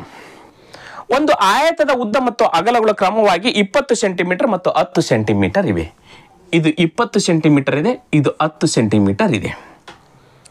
ಉದ್ದವನ್ನ 10% ಹೆಚ್ಚಿಸಿ ಅಗಲವನ್ನ 20% ಹೆಚ್ಚಿಸಿದರೆ ಆಗ ಆಯತದ ಹೊಸ ಕ್ಷೇತ್ರಫಲ ಎಷ್ಟಾಗುತ್ತೆ? ಈ ಪ್ರೆಸೆಂಟ್ ಕ್ಷೇತ್ರಫಲ ಎಷ್ಟಿದೆ ನೋಡ್ರಿ. ಕ್ಷೇತ್ರಫಲ ಉದ್ದ ಇಂಟು ಅಗಲ 20 ಇಂಟು 10 ಎಷ್ಟಾಗುತ್ತೆ? 200 ಚದರ ಸೆಂಟಿಮೀಟರ್ ಆಗುತ್ತೆ. ಇದು ಪ್ರೆಸೆಂಟ್ 200 ಚದರ ಸೆಂಟಿಮೀಟರ್ ಪ್ರೆಸೆಂಟ್ 20 200. ಉದ್ದವನ್ನ 10% ಹೆಚ್ಚಿಸಿದ್ರು 10% ಜಾಸ್ತಿ ಆಯ್ತು. ಅಗಲವನ್ನ 20% ಹೆಚ್ಚಿಸಿದ್ರು 20% ಹೆಚ್ಚಿಸಿದ್ರು. ಈಗ ಹೊಸ ಒಂದು ಆಕೃತಿ ರೆಡಿ ಆಗುತ್ತೆ. ಉದ್ದದಲ್ಲಿ ಜಾಸ್ತಿ ಆಯ್ತು, ಅಗಲದಲ್ಲಿ ಜಾಸ್ತಿ ಆಯ್ತು ಅಂದಮೇಲೆ ಈ ರೀತಿಯಾಗಿರ್ತಕ್ಕಂಥದ್ದು ಬರುತ್ತೆ. ಹಾಗಾದ್ರೆ ವಿಸ್ತೀರ್ಣ ಎಷ್ಟಾಯ್ತು? ಇದು ಹೊಸ ಆಕೃತಿದು ಅಥವಾ ಹೊಸ ಆಯತದ ವಿಸ್ತೀರ್ಣ ಎಷ್ಟು? ಸಿಂಪಲ್ ಆಗಿರೋ ಒಂದು ಸಕ್ಸೆಸಿವ್ ಮೆಥಡ್ ಅಲ್ಲಿ 100ಕ್ಕೆ ಎಷ್ಟಾಗ್ತಕ್ಕಂಥದ್ದು ಒಂದು ಸಕ್ಸೆಸಿವ್ ಮೆಥಡ್ ಅಲ್ಲಿ ಈಜಿಯಾಗಿ ಸಿಕ್ಬಿಡುತ್ತೆ. A + B + AB / 100 ಈ ಸೂತ್ರ ಮುಖಾಂತರ ಮಾಡಿದಾಗ 100ಕ್ಕೆ ಎಷ್ಟು ಹೆಚ್ಚಾಗ್ತಕ್ಕಂಥದ್ದು ಸಿಕ್ಬಿಡುತ್ತೆ. ಹಾಗಾದ್ರೆ ಎ ಅಂದ್ರೆ ಒಂದು ಕಡೆಗೆ ಹೆಚ್ಚು ಮಾಡಿದ್ದು 10% ಜಾಸ್ತಿ ಮಾಡಿದ್ದಾರೆ, ಈ ಕಡೆ 20% ಜಾಸ್ತಿ ಮಾಡಿದ್ದಾರೆ. ಹಾಗಾದ್ರೆ ಎ ಅಂದ್ರೆ 10 ಹಚ್ಕೊಳ್ಬೇಕು, ಪ್ಲಸ್ ಬಿ ಅಂದ್ರೆ 20 ಹಚ್ಕೊಳ್ಬೇಕು, ಪ್ಲಸ್ 10 × 20 10 × 20 / 100. ಈ 0 ಕ್ಯಾನ್ಸಲ್, ಈ 0 ಕ್ಯಾನ್ಸಲ್, ಈ 0 ಕ್ಯಾನ್ಸಲ್, ಈ 0 ಕ್ಯಾನ್ಸಲ್. 21 10 30 ಪ್ಲಸ್ 2 1 2 = 30 ಮತ್ತು 2 32%. ನೋಡ್ರಿ 32% ಏನಾಯ್ತು? ಜಾಸ್ತಿ ಆಯ್ತು. ಶೇಕಡ ಅಂದ್ರೆ ಏನು? 100. 100ಕ್ಕೆ 32 ಜಾಸ್ತಿ ಆಯ್ತು. 32 ಚದರ ಸೆಂಟಿಮೀಟರ್ ಜಾಸ್ತಿ ಆಯ್ತು. 100ಕ್ಕೆ 32 ಆದ್ರೆ ಇಲ್ಲಿ ಎಷ್ಟಿದೆ? 200 ಇದೆ. ಹಾಗಾದ್ರೆ 100ಕ್ಕೆ 32 ಆದ್ರೆ 200ಕ್ಕೆ ಎಷ್ಟಾಗುತ್ತೆ? ಡಬಲ್ ಆಯ್ತು ತಾನೆ. 32 64 ಚದರ ಸೆಂಟಿಮೀಟರ್ ಜಾಸ್ತಿ ಆಯ್ತು. 100ಕ್ಕೆ 32 ಅಂದ್ರೆ 200ಕ್ಕೆ 64 ಚದರ ಸೆಂಟಿಮೀಟರ್ ಜಾಸ್ತಿ ಆಯ್ತು. ಇವಾಗ ಎಷ್ಟಾಯ್ತು ನೋಡ್ರಿ? ಹೊಸ ವಿಸ್ತೀರ್ಣ ಎಷ್ಟಾಯ್ತು? 264 ಚದರ ಸೆಂಟಿಮೀಟರ್ ಆಯ್ತು. ನೋಡ್ರಿ ಇಷ್ಟು ಈಸಿಯಾಗಿ ನಾವು ಕಂಡುಹಿಡ್ಕೊಳ್ಬಹುದು. ಕ್ವಶನ್ ಏನ್ ಕೇಳಿದ್ರೆ ಹೊಸ ಆಯತದ ಕ್ಷೇತ್ರಫಲ ಎಷ್ಟು? 264 ಚದರ ಸೆಂಟಿಮೀಟರ್. ಆಯ್ಕೆ ಸ್ಕ್ವೇರ್ ಚದರ ಸೆಂಟಿಮೀಟರ್. ಆಯ್ಕೆ 3 ಕರೆಕ್ಟ್ ಆಗಿರ್ತಕ್ಕಂಥದ್ದು. ಹಿಂಗ ಲೆಕ್ಕಗಳನ್ನು ಮಾಡಿಕೊಳ್ಬೇಕು. ಕ್ಲಿಯರ್. Yes next question 16. ಷೇರಿನ ಮೌಲ್ಯವು ಸತತ 2 ದಿನಗಳವರೆಗೆ ಪ್ರತಿದಿನ 10% ಹೆಚ್ಚಾಗುತ್ತದೆ ಮತ್ತು ಮುಂದಿನ ಸತತ 2 ದಿನಗಳವರೆಗೆ ಪ್ರತಿದಿನ 10% ಕುಸಿಯುತ್ತದೆ. ನಂತರ 4 ದಿನಗಳ ಅಂತ್ಯದ ವೇಳೆಗೆ ಷೇರಿನ ಮೌಲ್ಯದ ಲಾಭ ಅಥವಾ ನಷ್ಟದ ಶೇಕಡಾವಾರು ಎಷ್ಟಾಗುತ್ತೆ? ನೋಡ್ರಿ 2 ದಿನ 10% ಹೆಚ್ಚಾಗತ್ತೆ, 2 ದಿನ 10% ಡೌನ್ ಆಗುತ್ತೆ. ಅದ್ರ ಲಾಭ ಅಥವಾ ನಷ್ಟ ಆಯ್ತು. 2 ದಿನ ಹೆಚ್ಚಾಯ್ತು 10%, 2 ದಿನ ಕಡಿಮೆ ಆಯ್ತು ಅಂತಂದ್ರೆ ಹೆಚ್ಚು ಕಡಿಮೆ ಆಗಲ್ಲ, ಸೇಮ್ ಇರ್ತಂದ್ರೆ ಉತ್ತರ ತಪ್ಪಾಗುತ್ತೆ. ಯಾವಾಗಲೂ ನಷ್ಟನೇ ಆಗಿರುತ್ತೆ. ಹೌದಾ? ನಿಮಗೆ ಈ ಲಾಭ ನಷ್ಟದ ಬಗ್ಗೆ ಬಂದಾಗ ತುಂಬಾ ಸಿಂಪಲ್ ಆಗಿ ಹೇಳ್ಕೊಟ್ಟಿದ್ದೀನಿ. ಇಲ್ಲಿ ಕೂಡ ಸಿಂಪಲ್ ಆಗಿ ಹೇಳ್ಕೊಡ್ತೀನಿ. ಒಂದು ಶೇರಿನ ಮೌಲ್ಯ 100 ರೂಪಾಯಿ ಇದೆ ಅಂತ ಇಟ್ಕೊಳ್ಳಿ. 100 ರೂಪಾಯಿ ಇದೆ ಇಂಟು ಮೊದಲನೇ ದಿನ 10% ಹೆಚ್ಚಾಯ್ತು ಅಂತಂದಾಗ 100 ರೂಪಾಯಿ ಇರೋದು 110 ರೂಪಾಯಿ ಆಯ್ತು. 10% ಜಾಸ್ತಿ ಆಯ್ತು. ಎರಡನೇ ದಿನ ಕೂಡ 100ಕ್ಕೆ 10 ರೂಪಾಯಿ ಜಾಸ್ತಿ ಆಯ್ತು. 100 ರೂಪಾಯಿ ಇರೋದು 110 ರೂಪಾಯಿ ಆಯ್ತು ಎರಡನೇ ದಿನ. ಎಸ್ ಮೂರನೇ ದಿನ 10% ಕುಸಿತು, 10% ಕುಸಿತು ಅಂದಾಗ 100 ರೂಪಾಯಿ ಇರ್ತಕ್ಕಂಥದ್ದು ಎಷ್ಟಾಯ್ತು? 90 ರೂಪಾಯಿ ಆಯ್ತು. ಎಸ್ ನೆಕ್ಸ್ಟ್ ಮತ್ತೆ 4ನೇ ದಿನ 100 ರೂಪಾಯಿ ಇರ್ತಕ್ಕಂಥದ್ದು 90 ರೂಪಾಯಿ ಆಯ್ತು. ನೋಡ್ರಿ 100ಕ್ಕೆ ನಾ ತೆಗೆದುಕೊಂಡಿನಿ. ಹೌದಾ? ಎಸ್ ಸಂಕ್ಷಿಪ್ತ ಮಾಡಿಬಿಟ್ರಪ್ಪ ಅಂತಂದ್ರೆ ಟೋಟಲ್ ಎಷ್ಟು ಆಯ್ತು ಅಂತಕ್ಕಂಥ ಗೊತ್ತಾಗುತ್ತೆ. ಈಗ 100 ರೂಪಾಯಿ ಇದೆ. ಈಗ ಇದು ಎಷ್ಟಾಯ್ತು? 100ಕ್ಕೆ ಮೇಲೆ ಆಯ್ತು, 100 ಕಡಿಮೆ ಆಯ್ತು ಗೊತ್ತಾಗುತ್ತೆ. ಈಗ ನೋಡ್ರಿ ಈ 100 ಕ್ಯಾನ್ಸಲ್, ಈ 100 ಕ್ಯಾನ್ಸಲ್, ಇದು ಒಂದು 0, ಇದು ಒಂದು 2 0 ಕ್ಯಾನ್ಸಲ್, ಮೇಲೆ ಇವೆರಡು 0 ಕ್ಯಾನ್ಸಲ್. ನೆಕ್ಸ್ಟ್ ಇದು ಒಂದು 0 ಕ್ಯಾನ್ಸಲ್, ಇದು ಒಂದು 0 ಕ್ಯಾನ್ಸಲ್, ಇದು ಒಂದು 0 ಕ್ಯಾನ್ಸಲ್, ಇದು ಒಂದು 0 ಕ್ಯಾನ್ಸಲ್. ಕೆಳಗಡೆ 100 ಉಳಿತು. ಮೇಲೆ ಇರ್ತಕ್ಕಂಥದ್ದು ಏನೇನು ಉಳಿದು ನೋಡ್ರಿ? 11 × 11 × 9 × 9 ಡಿವೈಡೆಡ್ ಬೈ ಎಷ್ಟು ಉಳಿತು? 100 ಉಳಿತು. ಎಸ್ 11 121 ಇಂಟು 9 81 ಡಿವೈಡೆಡ್ ಬೈ ಇಲ್ಲಿ ಎಷ್ಟಿದೆ? 100ಕ್ಕೆ 100. ಇದು ನಂಗೆ ಹಚ್ಕೊಳ್ಳೋಣ, ಲೆಕ್ಕ ಮಾಡೋದೇ ಬೇಡದನ. ಯಾಕಂದ್ರೆ ಇಲ್ಲಿ ಕೆಳಗಡೆ 100 ಇದ್ದಾಗ ಎಷ್ಟು 0 ಅದಾವ ಅಷ್ಟು ಬಿಟ್ಟು ಪಾಯಿಂಟ್ ಕೊಟ್ಬಿಟ್ರೆ ಉತ್ತರ ಮುಗಿದ ಹೋಗ್ಬಿಡ್ತು ನಮ್ಮದು. ಎಸ್ ಈಗ ನೋಡ್ರಿ ಈಗ 121ಕ್ಕೆ 81ಕ್ಕೆ ಗುಣಾಕಾರ ಮಾಡಕ್ಕೆ ನಾನು ಬೇರೆ ಕಡೆಗೆ ಇಲ್ಲಿ ಮಾಡ್ಕೊಳ್ತೀನಿ. 1 1 1, 1 2 2 ಕಾಣ್ತಿದ್ದು. ಎಸ್, 1 1 1, 1ರಿಂದ ಗುಣಾಕಾರ. ನೆಕ್ಸ್ಟ್ ಈಗ 8ರಿಂದ 8 1 8, 8 2 16 6 ಕೈಲೆ ಬಂತು 1, 8 1 8 1 9 ಕೂಡಿಸ್ರಿ. ಈಗ 1 1 8 2 10 ಕೈಲೆ ಬಂತು 1, 8 9 9801 ಆಯಿತು. ಎಷ್ಟಾಯಿತು? 9801 ಡಿವೈಡೆಡ್ ಬೈ 100 ಆಯಿತಾ? 9801 ಡಿವೈಡೆಡ್ ಬೈ 100 ಆಯಿತು. ಎಸ್, ಈಗ ಇಲ್ಲಿ 2 0 ಇದ್ದು ಇಲ್ಲಿ 1 ಇರುವುದರಿಂದ ಇಲ್ಲಿ ಉತ್ತರದಲ್ಲಿ ಅಂಶದಲ್ಲಿ 2 ಬಿಟ್ಟು ಪಾಯಿಂಟ್ ಕೊಟ್ಬಿಟ್ರೆ ಇದುವೇ ಉತ್ತರ ಆತ 98.01. 98.01 ಇದು ಬಂತೀಗ ನೋಡ್ರಿ. ಈಗ ಹೇಳ್ರಿ 100 ಇತ್ತು, ಈಗ 98.01 ಆಯ್ತು. ನಷ್ಟ ಆಯ್ತು ಏನು ಲಾಭ ಆಯ್ತು? ನಷ್ಟ ಆಯ್ತು. ಆಟೋಮೆಟಿಕ್ ಗೊತ್ತಾಯ್ತು ನಮಗೆ, ನಷ್ಟ ಆಯ್ತು ತಾನೆ. 100ಕ್ಕೆ 98 ರೂಪಾಯಿ, 100 ರೂಪಾಯಿ ಇತ್ತು, 98.01 ಆಯ್ತು, ನಷ್ಟ ಆಯ್ತು. ಎಷ್ಟಾಯ್ತು? 100ರಲ್ಲಿ 98ಅನ್ನ 98.01 ಮೈನಸ್ ಮಾಡಿಬಿಟ್ರೆ ಅದುವೇ ಏನಾಗಿರುತ್ತೆ? ನಷ್ಟ ಆಗಿರುತ್ತೆ. 100 ಇದೆ, 100ಕ್ಕೆ 100 .00 ಹಚ್ಕೊಳ್ತೀನಿ, ಯಾಕಂದ್ರೆ ಪಾಯಿಂಟ್ ಇದೆ. ಈಗಿಲ್ಲೇ 98.01 ಈಗ ಬರ್ತಕ್ಕಂಥದ್ದೇ ವ್ಯತ್ಯಾಸ ಇರುತ್ತೆ. 10ರಲ್ಲಿ 1 ಹೋದ್ರೆ 9 ಕೈಲ ಬಂತು 1, 10ರಲ್ಲಿ 1 ಹೋದ್ರೆ 9 ಕೈಲ ಬಂತು 1. ಈ ಪಾಯಿಂಟ್ಗೆ ಪಾಯಿಂಟ್. 10ರಲ್ಲಿ 9, 8 1 9, 10ರಲ್ಲಿ 1 9 ಹೋದ್ರೆ 1 ಕೈಲ ಬಂತು 1. ಇಲ್ಲಿ 10 ಆಯ್ತು, ಇಲ್ಲಿ 10 ಹೋದ್ರೆ 0 ಮತ್ತೆ 1, 1ರಲ್ಲಿ 1 ಹೋದ್ರೆ 0. ಹಾಗಾದ್ರೆ 1.19% ಏನಾಯ್ತು? ನಷ್ಟ ಆಯ್ತು. ಎಷ್ಟಾಯ್ತು? ನಷ್ಟ ತಾನೇ ಆಗಿರೋದು. ಹಾಗಾದ್ರೆ 1.99 ನಷ್ಟ ಆಯ್ತು. ರೈಟ್ ಆನ್ಸರ್ ಇದೇನ 1.99% ನಷ್ಟ. ಎಸ್, ಆಯ್ಕೆ 2 ಕರೆಕ್ಟ್ ಆಗಿರ್ತಕ್ಕಂಥದ್ದು ನೋಡ್ರಿ. ಈ ರೀತಿಯಾಗಿ ಲೆಕ್ಕಗಳನ್ನು ನಾವು ಬಿಡಿಸ್ಕೊಳ್ಬೇಕು. ಕ್ಲಿಯರ್? ಅರ್ಥ ಆಯ್ತಿದು? ಎಸ್, ಮುಂದಿನ ಕ್ವಶನ್ 17. ಎಲ್ಲ ಬೆಕ್ಕುಗಳು, ನಾಯಿಗಳು ಮತ್ತು ಆನೆಗಳು ಇಲಿಗಳು. ನೋಡ್ರಿ, ಇದು ತುಂಬಾ ಇಂಪಾರ್ಟೆಂಟು, ನಾವು ಕರೆಕ್ಟಾಗಿ ಅರ್ಥ ಮಾಡ್ಕೊಳ್ಬೇಕು. ಎಲ್ಲಾ ಬೆಕ್ಕುಗಳು, ನಾಯಿಗಳು ಮತ್ತು ಆನೆಗಳು ಇಲಿಗಳಂತೆ. ಹೌದಾ? All cats, dogs and elephants are rats ಅಂತ ಇಂಗ್ಲಿಷ್ ಅಲ್ಲಿ. ಹಂಗಂದ್ರೆ ಇಲಿಗಳ ಒಳಗಡೆನೆ 2 ಬಂದ್ಬಿಡ್ತಾವೆ ಇವು. ನೋಡ್ರಿ, ಇಲಿಗಳದ್ದು ದೊಡ್ಡ ಸಮೂಹ ಇದು. ಇದೇನಿದು? ಇಲಿಗಳು. ಇಲಿಗಳ ಒಳಗಡೆ ಯಾವ್ಯಾವ ಬರ್ತವೆ? ಎಲ್ಲಾ ಬೆಕ್ಕುಗಳು. ಹೌದಾ? ಎಸ್. ಆಮೇಲೆ ಎಲ್ಲಾ ನಾಯಿಗಳು, ಬೇರೆ ಬೇರೆ, ಅದು ಸಪ್ರೇಟ್ ಇದೆ. ನಾಯಿಗಳು ಮತ್ತು ಆನೆಗಳು. ನೋಡ್ರಿ, ಆನೆಗಳು ಕೂಡ ಎಲ್ಲೋ ಬಂದ್ಬಿಟ್ಟು. ಎಲ್ಲಾ ಆನೆಗಳು, ಎಲ್ಲಾ ಬೆಕ್ಕುಗಳು, ಎಲ್ಲಾ ನಾಯಿಗಳು ಇಲಿಗಳು ಅಂತ ಹೇಳಿದ್ದಾರೆ. ಹೌದಾ? All cats, all elephants, all dogs are rats ಅಂತ ಕೊಟ್ಟಿದ್ದಾರೆ, ಇಂಗ್ಲಿಷ್ ಅಲ್ಲಿ ಇದೆ. ಎಸ್, ಇದು 1ನೇ ಹೇಳಿಕೆ ಆಯ್ತು. 2ನೇ ಹೇಳಿಕೆ ಬರ್ತೀನಿ. ಯಾವುದೇ ಆನೆ, ಬೆಕ್ಕು ಅಥವಾ ನಾಯಿ ಅಲ್ಲ. ಯಾವುದೇ ಆನೆ, ಬೆಕ್ಕು ಅಥವಾ ನಾಯಿ ಅಲ್ಲ. ಯಾವುದೋ ಆನೆ, ಬೆಕ್ಕು ಅಥವಾ ನಾಯಿ ಅಲ್ಲ. ಆನೆಗೆ, ಬೆಕ್ಕಿಗೆ ಮತ್ತು ಆನೆಗೆ, ನಾಯಿಗೆ ಸಂಬಂಧ ಇಲ್ಲ. ಎಸ್, ಇದು ಕರೆಕ್ಟ್ ಇದೆ. ಆಯ್ತಾ? 2ನೇ ಹೇಳಿಕೆ ಕರೆಕ್ಟ್ ಆಗಿ ಮುಗಿತು. ನೆಕ್ಸ್ಟ್ 3ನೇ ಹೇಳಿಕೆ ನೋಡ್ರಿ. ಕೆಲವು ಬೆಕ್ಕುಗಳು ನಾಯಿಗಳು. ಎಸ್, ಈಗ ನೋಡ್ರಿ, ಕೆಲವು ಬೆಕ್ಕುಗಳು ನಾಯಿಗಳಂತಂದರೆ ಹಾಗಾದ್ರೆ ಈ ಆಕೃತಿ ಹಿಂಗ ಬರುತ್ತೆ. ಕೆಲವು ಬೆಕ್ಕುಗಳ ನಾಯಿಗಳಂದ ಮೇಲೆ ಈ ಆಕೃತಿನ ಹಿಂಗ ಹಾಕೊಳ್ಬೇಕು ನಾನು. ಇಲ್ಲಿ ಆಕೃತಿ ಕೆಳಗಡೆ, ನಾಯಿದ ಕೆಳಗೆ ಹಾಕ್ತೇನೆ ಆನೆನ. ಇದು ಆನೆ. ಹೌದಾ? ಆನೆಗೆ ಸಪ್ರೇಟು. ಈಗ 3ನೇ ಹೇಳಿಕೆ ಪ್ರಕಾರ ಕೆಲವು ಬೆಕ್ಕುಗಳು, ಇದು ಬೆಕ್ಕುಗಳಾಯಿತು ಅಂತಂದ್ರೆ ಇದು ನಾಯಿಗಳು. ಕೆಲವು ಬೆಕ್ಕುಗಳು ನಾಯಿಗಳು, ಈ ರೀತಿ ಬಂತೀಗ. ಕ್ಲಿಯರ್ ಆಯ್ತಾ? ಈಗ ನೋಡ್ರಿ, ನಾನು 3 ಹೇಳ್ತೀನಿ ಸ್ಟೇಟ್ಮೆಂಟು.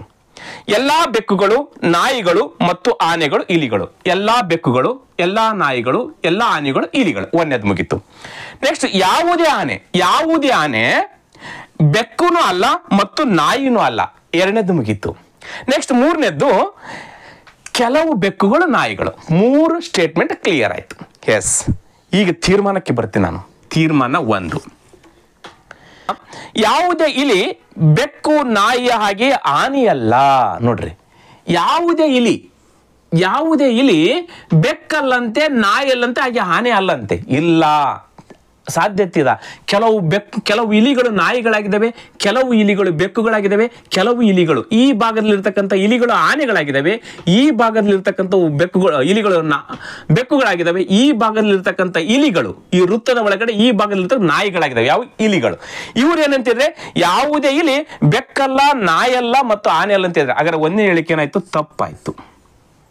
ಹೌದಾನೆ? ಎಸ್. ಎರಡನೇ ಹೇಳಿಕೆ ನೋಡ್ರಿ, ಎರಡನೇ ತೀರ್ಮಾನ ನೋಡಿ, ಕೆಲವು ಇಲಿಗಳು ಬೆಕ್ಕುಗಳು ಹಾಗೆಯೇ ನಾಯಿಗಳು. ಎಸ್, ಇದು ನೋಡಿ, ಇದು ಕರೆಕ್ಟ್. ಕೆಲವು ಇಲಿಗಳು ಈ ಭಾಗದಲ್ಲಿರ್ತಕ್ಕಂಥ ಇಲಿಗಳು ನಾಯಿಗಳು, ಈ ಭಾಗದಲ್ಲಿರ್ತಕ್ಕಂಥ ಕೆಲವು ಇಲಿಗಳು ಬೆಕ್ಕುಗಳು ಅಂತ ಹೇಳಿದ್ರೆ ಹಾಗಾದ್ರೆ ಎರಡನೇ ತೀರ್ಮಾನ ಸರಿ. ಕ್ಲಿಯರ್ ಆಯ್ತದು? ಎಸ್. ಈಗ ನೋಡ್ರಿ, ನಿರ್ಣಯ 1 ಮಾತ್ರ ಅನುಸರಿಸುತ್ತದೆ? ಇಲ್ಲ. ನಿರ್ಣಯ 2 ಮಾತ್ರ ಅನುಸರಿಸುತ್ತದೆ? ಎಸ್, ನಿರ್ಣಯ 2 ಮಾತ್ರ ಅನುಸರಿಸುತ್ತದೆ. ರೈಟ್ ಆನ್ಸರ್ ಆಗುತ್ತೆ. 1 ಮತ್ತು 2 ಅನುಸರಿಸುತ್ತವೆ? ಇಲ್ಲ. 1 ಮತ್ತು 2 ಅನುಸರಿಸುವುದಿಲ್ಲ? ಇಲ್ಲ. ಕೇವಲ 2 ಮಾತ್ರ ಏನಾಗುತ್ತೆ? ಅನುಸರಿಸುತ್ತದೆ. ಈಸ್ ರೈಟ್ ಆನ್ಸರ್ ಆಗುತ್ತೆ. ಕ್ಲಿಯರ್? ಎಸ್. ಕೊನೆಯ ಪ್ರಶ್ನೆ ನೋಡ್ತಾ ಇದ್ದೀವಿ ಸ್ನೇಹಿತರೆ, ಕ್ವಶನ್ ನಂಬರ್ 18. ನೀಡಿರುವ ಹೇಳಿಕೆಗಳಿಂದ ಸೂಕ್ತವಾದ ತೀರ್ಮಾನಗಳನ್ನು ಆಯ್ಕೆ ಮಾಡಿ. ಹೇಳಿಕೆಗಳು 1, ಎಲ್ಲಾ ಪೆನ್ನುಗಳು ಸಾಧನಗಳು. ಎಲ್ಲಾ ಪೆನ್ನುಗಳು ಸಾಧನಗಳು. ನೋಡ್ರಿ, ಎಲ್ಲಾ ಪೆನ್ನುಗಳು ಸಾಧನಗಳ ಒಳಗಡೆ ಬಂದ್ಬಿಡ್ತವೆ. ಹೌದಾ? ಎಲ್ಲಾ ಪೆನ್ನುಗಳು ಸಾಧನಗಳ ಒಳಗಡೆ ಬಂದವು. ನೆಕ್ಸ್ಟ್ ಎರಡನೇ ಸ್ಟೇಟ್ಮೆಂಟು, ಕೆಲವು ಸಾಧನಗಳು ಯಂತ್ರಗಳು. ನೋಡಿ, ಸಾಧನ ತಾನೆ? ಎಸ್. ಕೆಲವು ಸಾಧನಗಳು ಯಂತ್ರಗಳು. ಇಲ್ಲಿ ಒಂದು ಸ್ವಲ್ಪ ಕನ್ಫ್ಯೂಷನ್ ಇದೆ ನನಗೆ. ಈ ಪೆನ್ನು ಇಲ್ಲಿ ಬರುತ್ತೋ ಈ ಬರಲ್ಲೋ? ಹೌದಾ? ಇದು ಗೊತ್ತಿದ್ರೆ ಹೇಳ್ಬೋದು. ನೆಕ್ಸ್ಟ್ 3ನೇದು, ಎಲ್ಲಾ ಯಂತ್ರಗಳು ಗ್ಯಾಜೆಟ್ಗಳು. ನೋಡ್ರಿ, ಎಲ್ಲಾ ಯಂತ್ರಗಳು ಅಂದ್ರೆ ಯಂತ್ರಗಳು ತಾನಿದು. ಎಲ್ಲಾ ಯಂತ್ರಗಳು ಏನಾಗ್ತವೆ? ಗ್ಯಾಜೆಟ್ ಒಳಗಡೆ ಬಂದ್ಬಿಡ್ತವೆ. ಗ್ಯಾಜೆಟ್ಗಳು. ನೋಡ್ರಿ, ಈಗಿಲ್ಲೇ ಎಲ್ಲಾ ಪೆನ್ನುಗಳು ಸಾಧನಗಳೌದು, ಆದ್ರೆ ಪೆನ್ನಿಗೆ ಮತ್ತು ಯಂತ್ರಗಳಿಗೆ ಸಂಬಂಧ ಇಲ್ಲ. ಇಲ್ಲಿ ಏನು ಹೇಳಿಲ್ಲ. ಅದೇ ರೀತಿ ಪೆನ್ನಿಗೆ ಮತ್ತು ಗ್ಯಾಜೆಟ್ಗಳಿಗೆ ಸಂಬಂಧ ಇಲ್ಲ. ಇಲ್ಲಿ ಏನು ಹೇಳಿಲ್ಲ. ಬಟ್ ಸಾಧನಗಳಿಗೆ ಯಂತ್ರಗಳಿಗೆ ಸಂಬಂಧ ಇದೆ. ಯಂತ್ರಗಳು ಎಲ್ಲವೂ ಗ್ಯಾಜೆಟ್ ಆಗಿರೋದ್ರಿಂದ ಸಾಧನಗಳು ಕೂಡ ಗ್ಯಾಜೆಟ್ಗಳಾಗಿದ್ದಾವೆ. ಕ್ಲಿಯರ್ ಇದು? ಎಸ್. ಈಗ ನೋಡ್ರಿ, ತೀರ್ಮಾನ 1 ನೋಡ್ರಿ, ಇದು ನನ್ನ ಪ್ರಕಾರ ಮಾಡ್ತಾ ಇದ್ದೀನಿ. ಇಲ್ಲಿ ಏನಾದ್ರೂ ಸ್ವಲ್ಪ ಚೇಂಜಸ್ ಇದ್ರೆ ನೀವು ತಿದ್ದುಕೊಳ್ಬಹುದು. ಕೆಲವು ಸಾಧನಗಳು ಗ್ಯಾಜೆಟ್ಗಳು.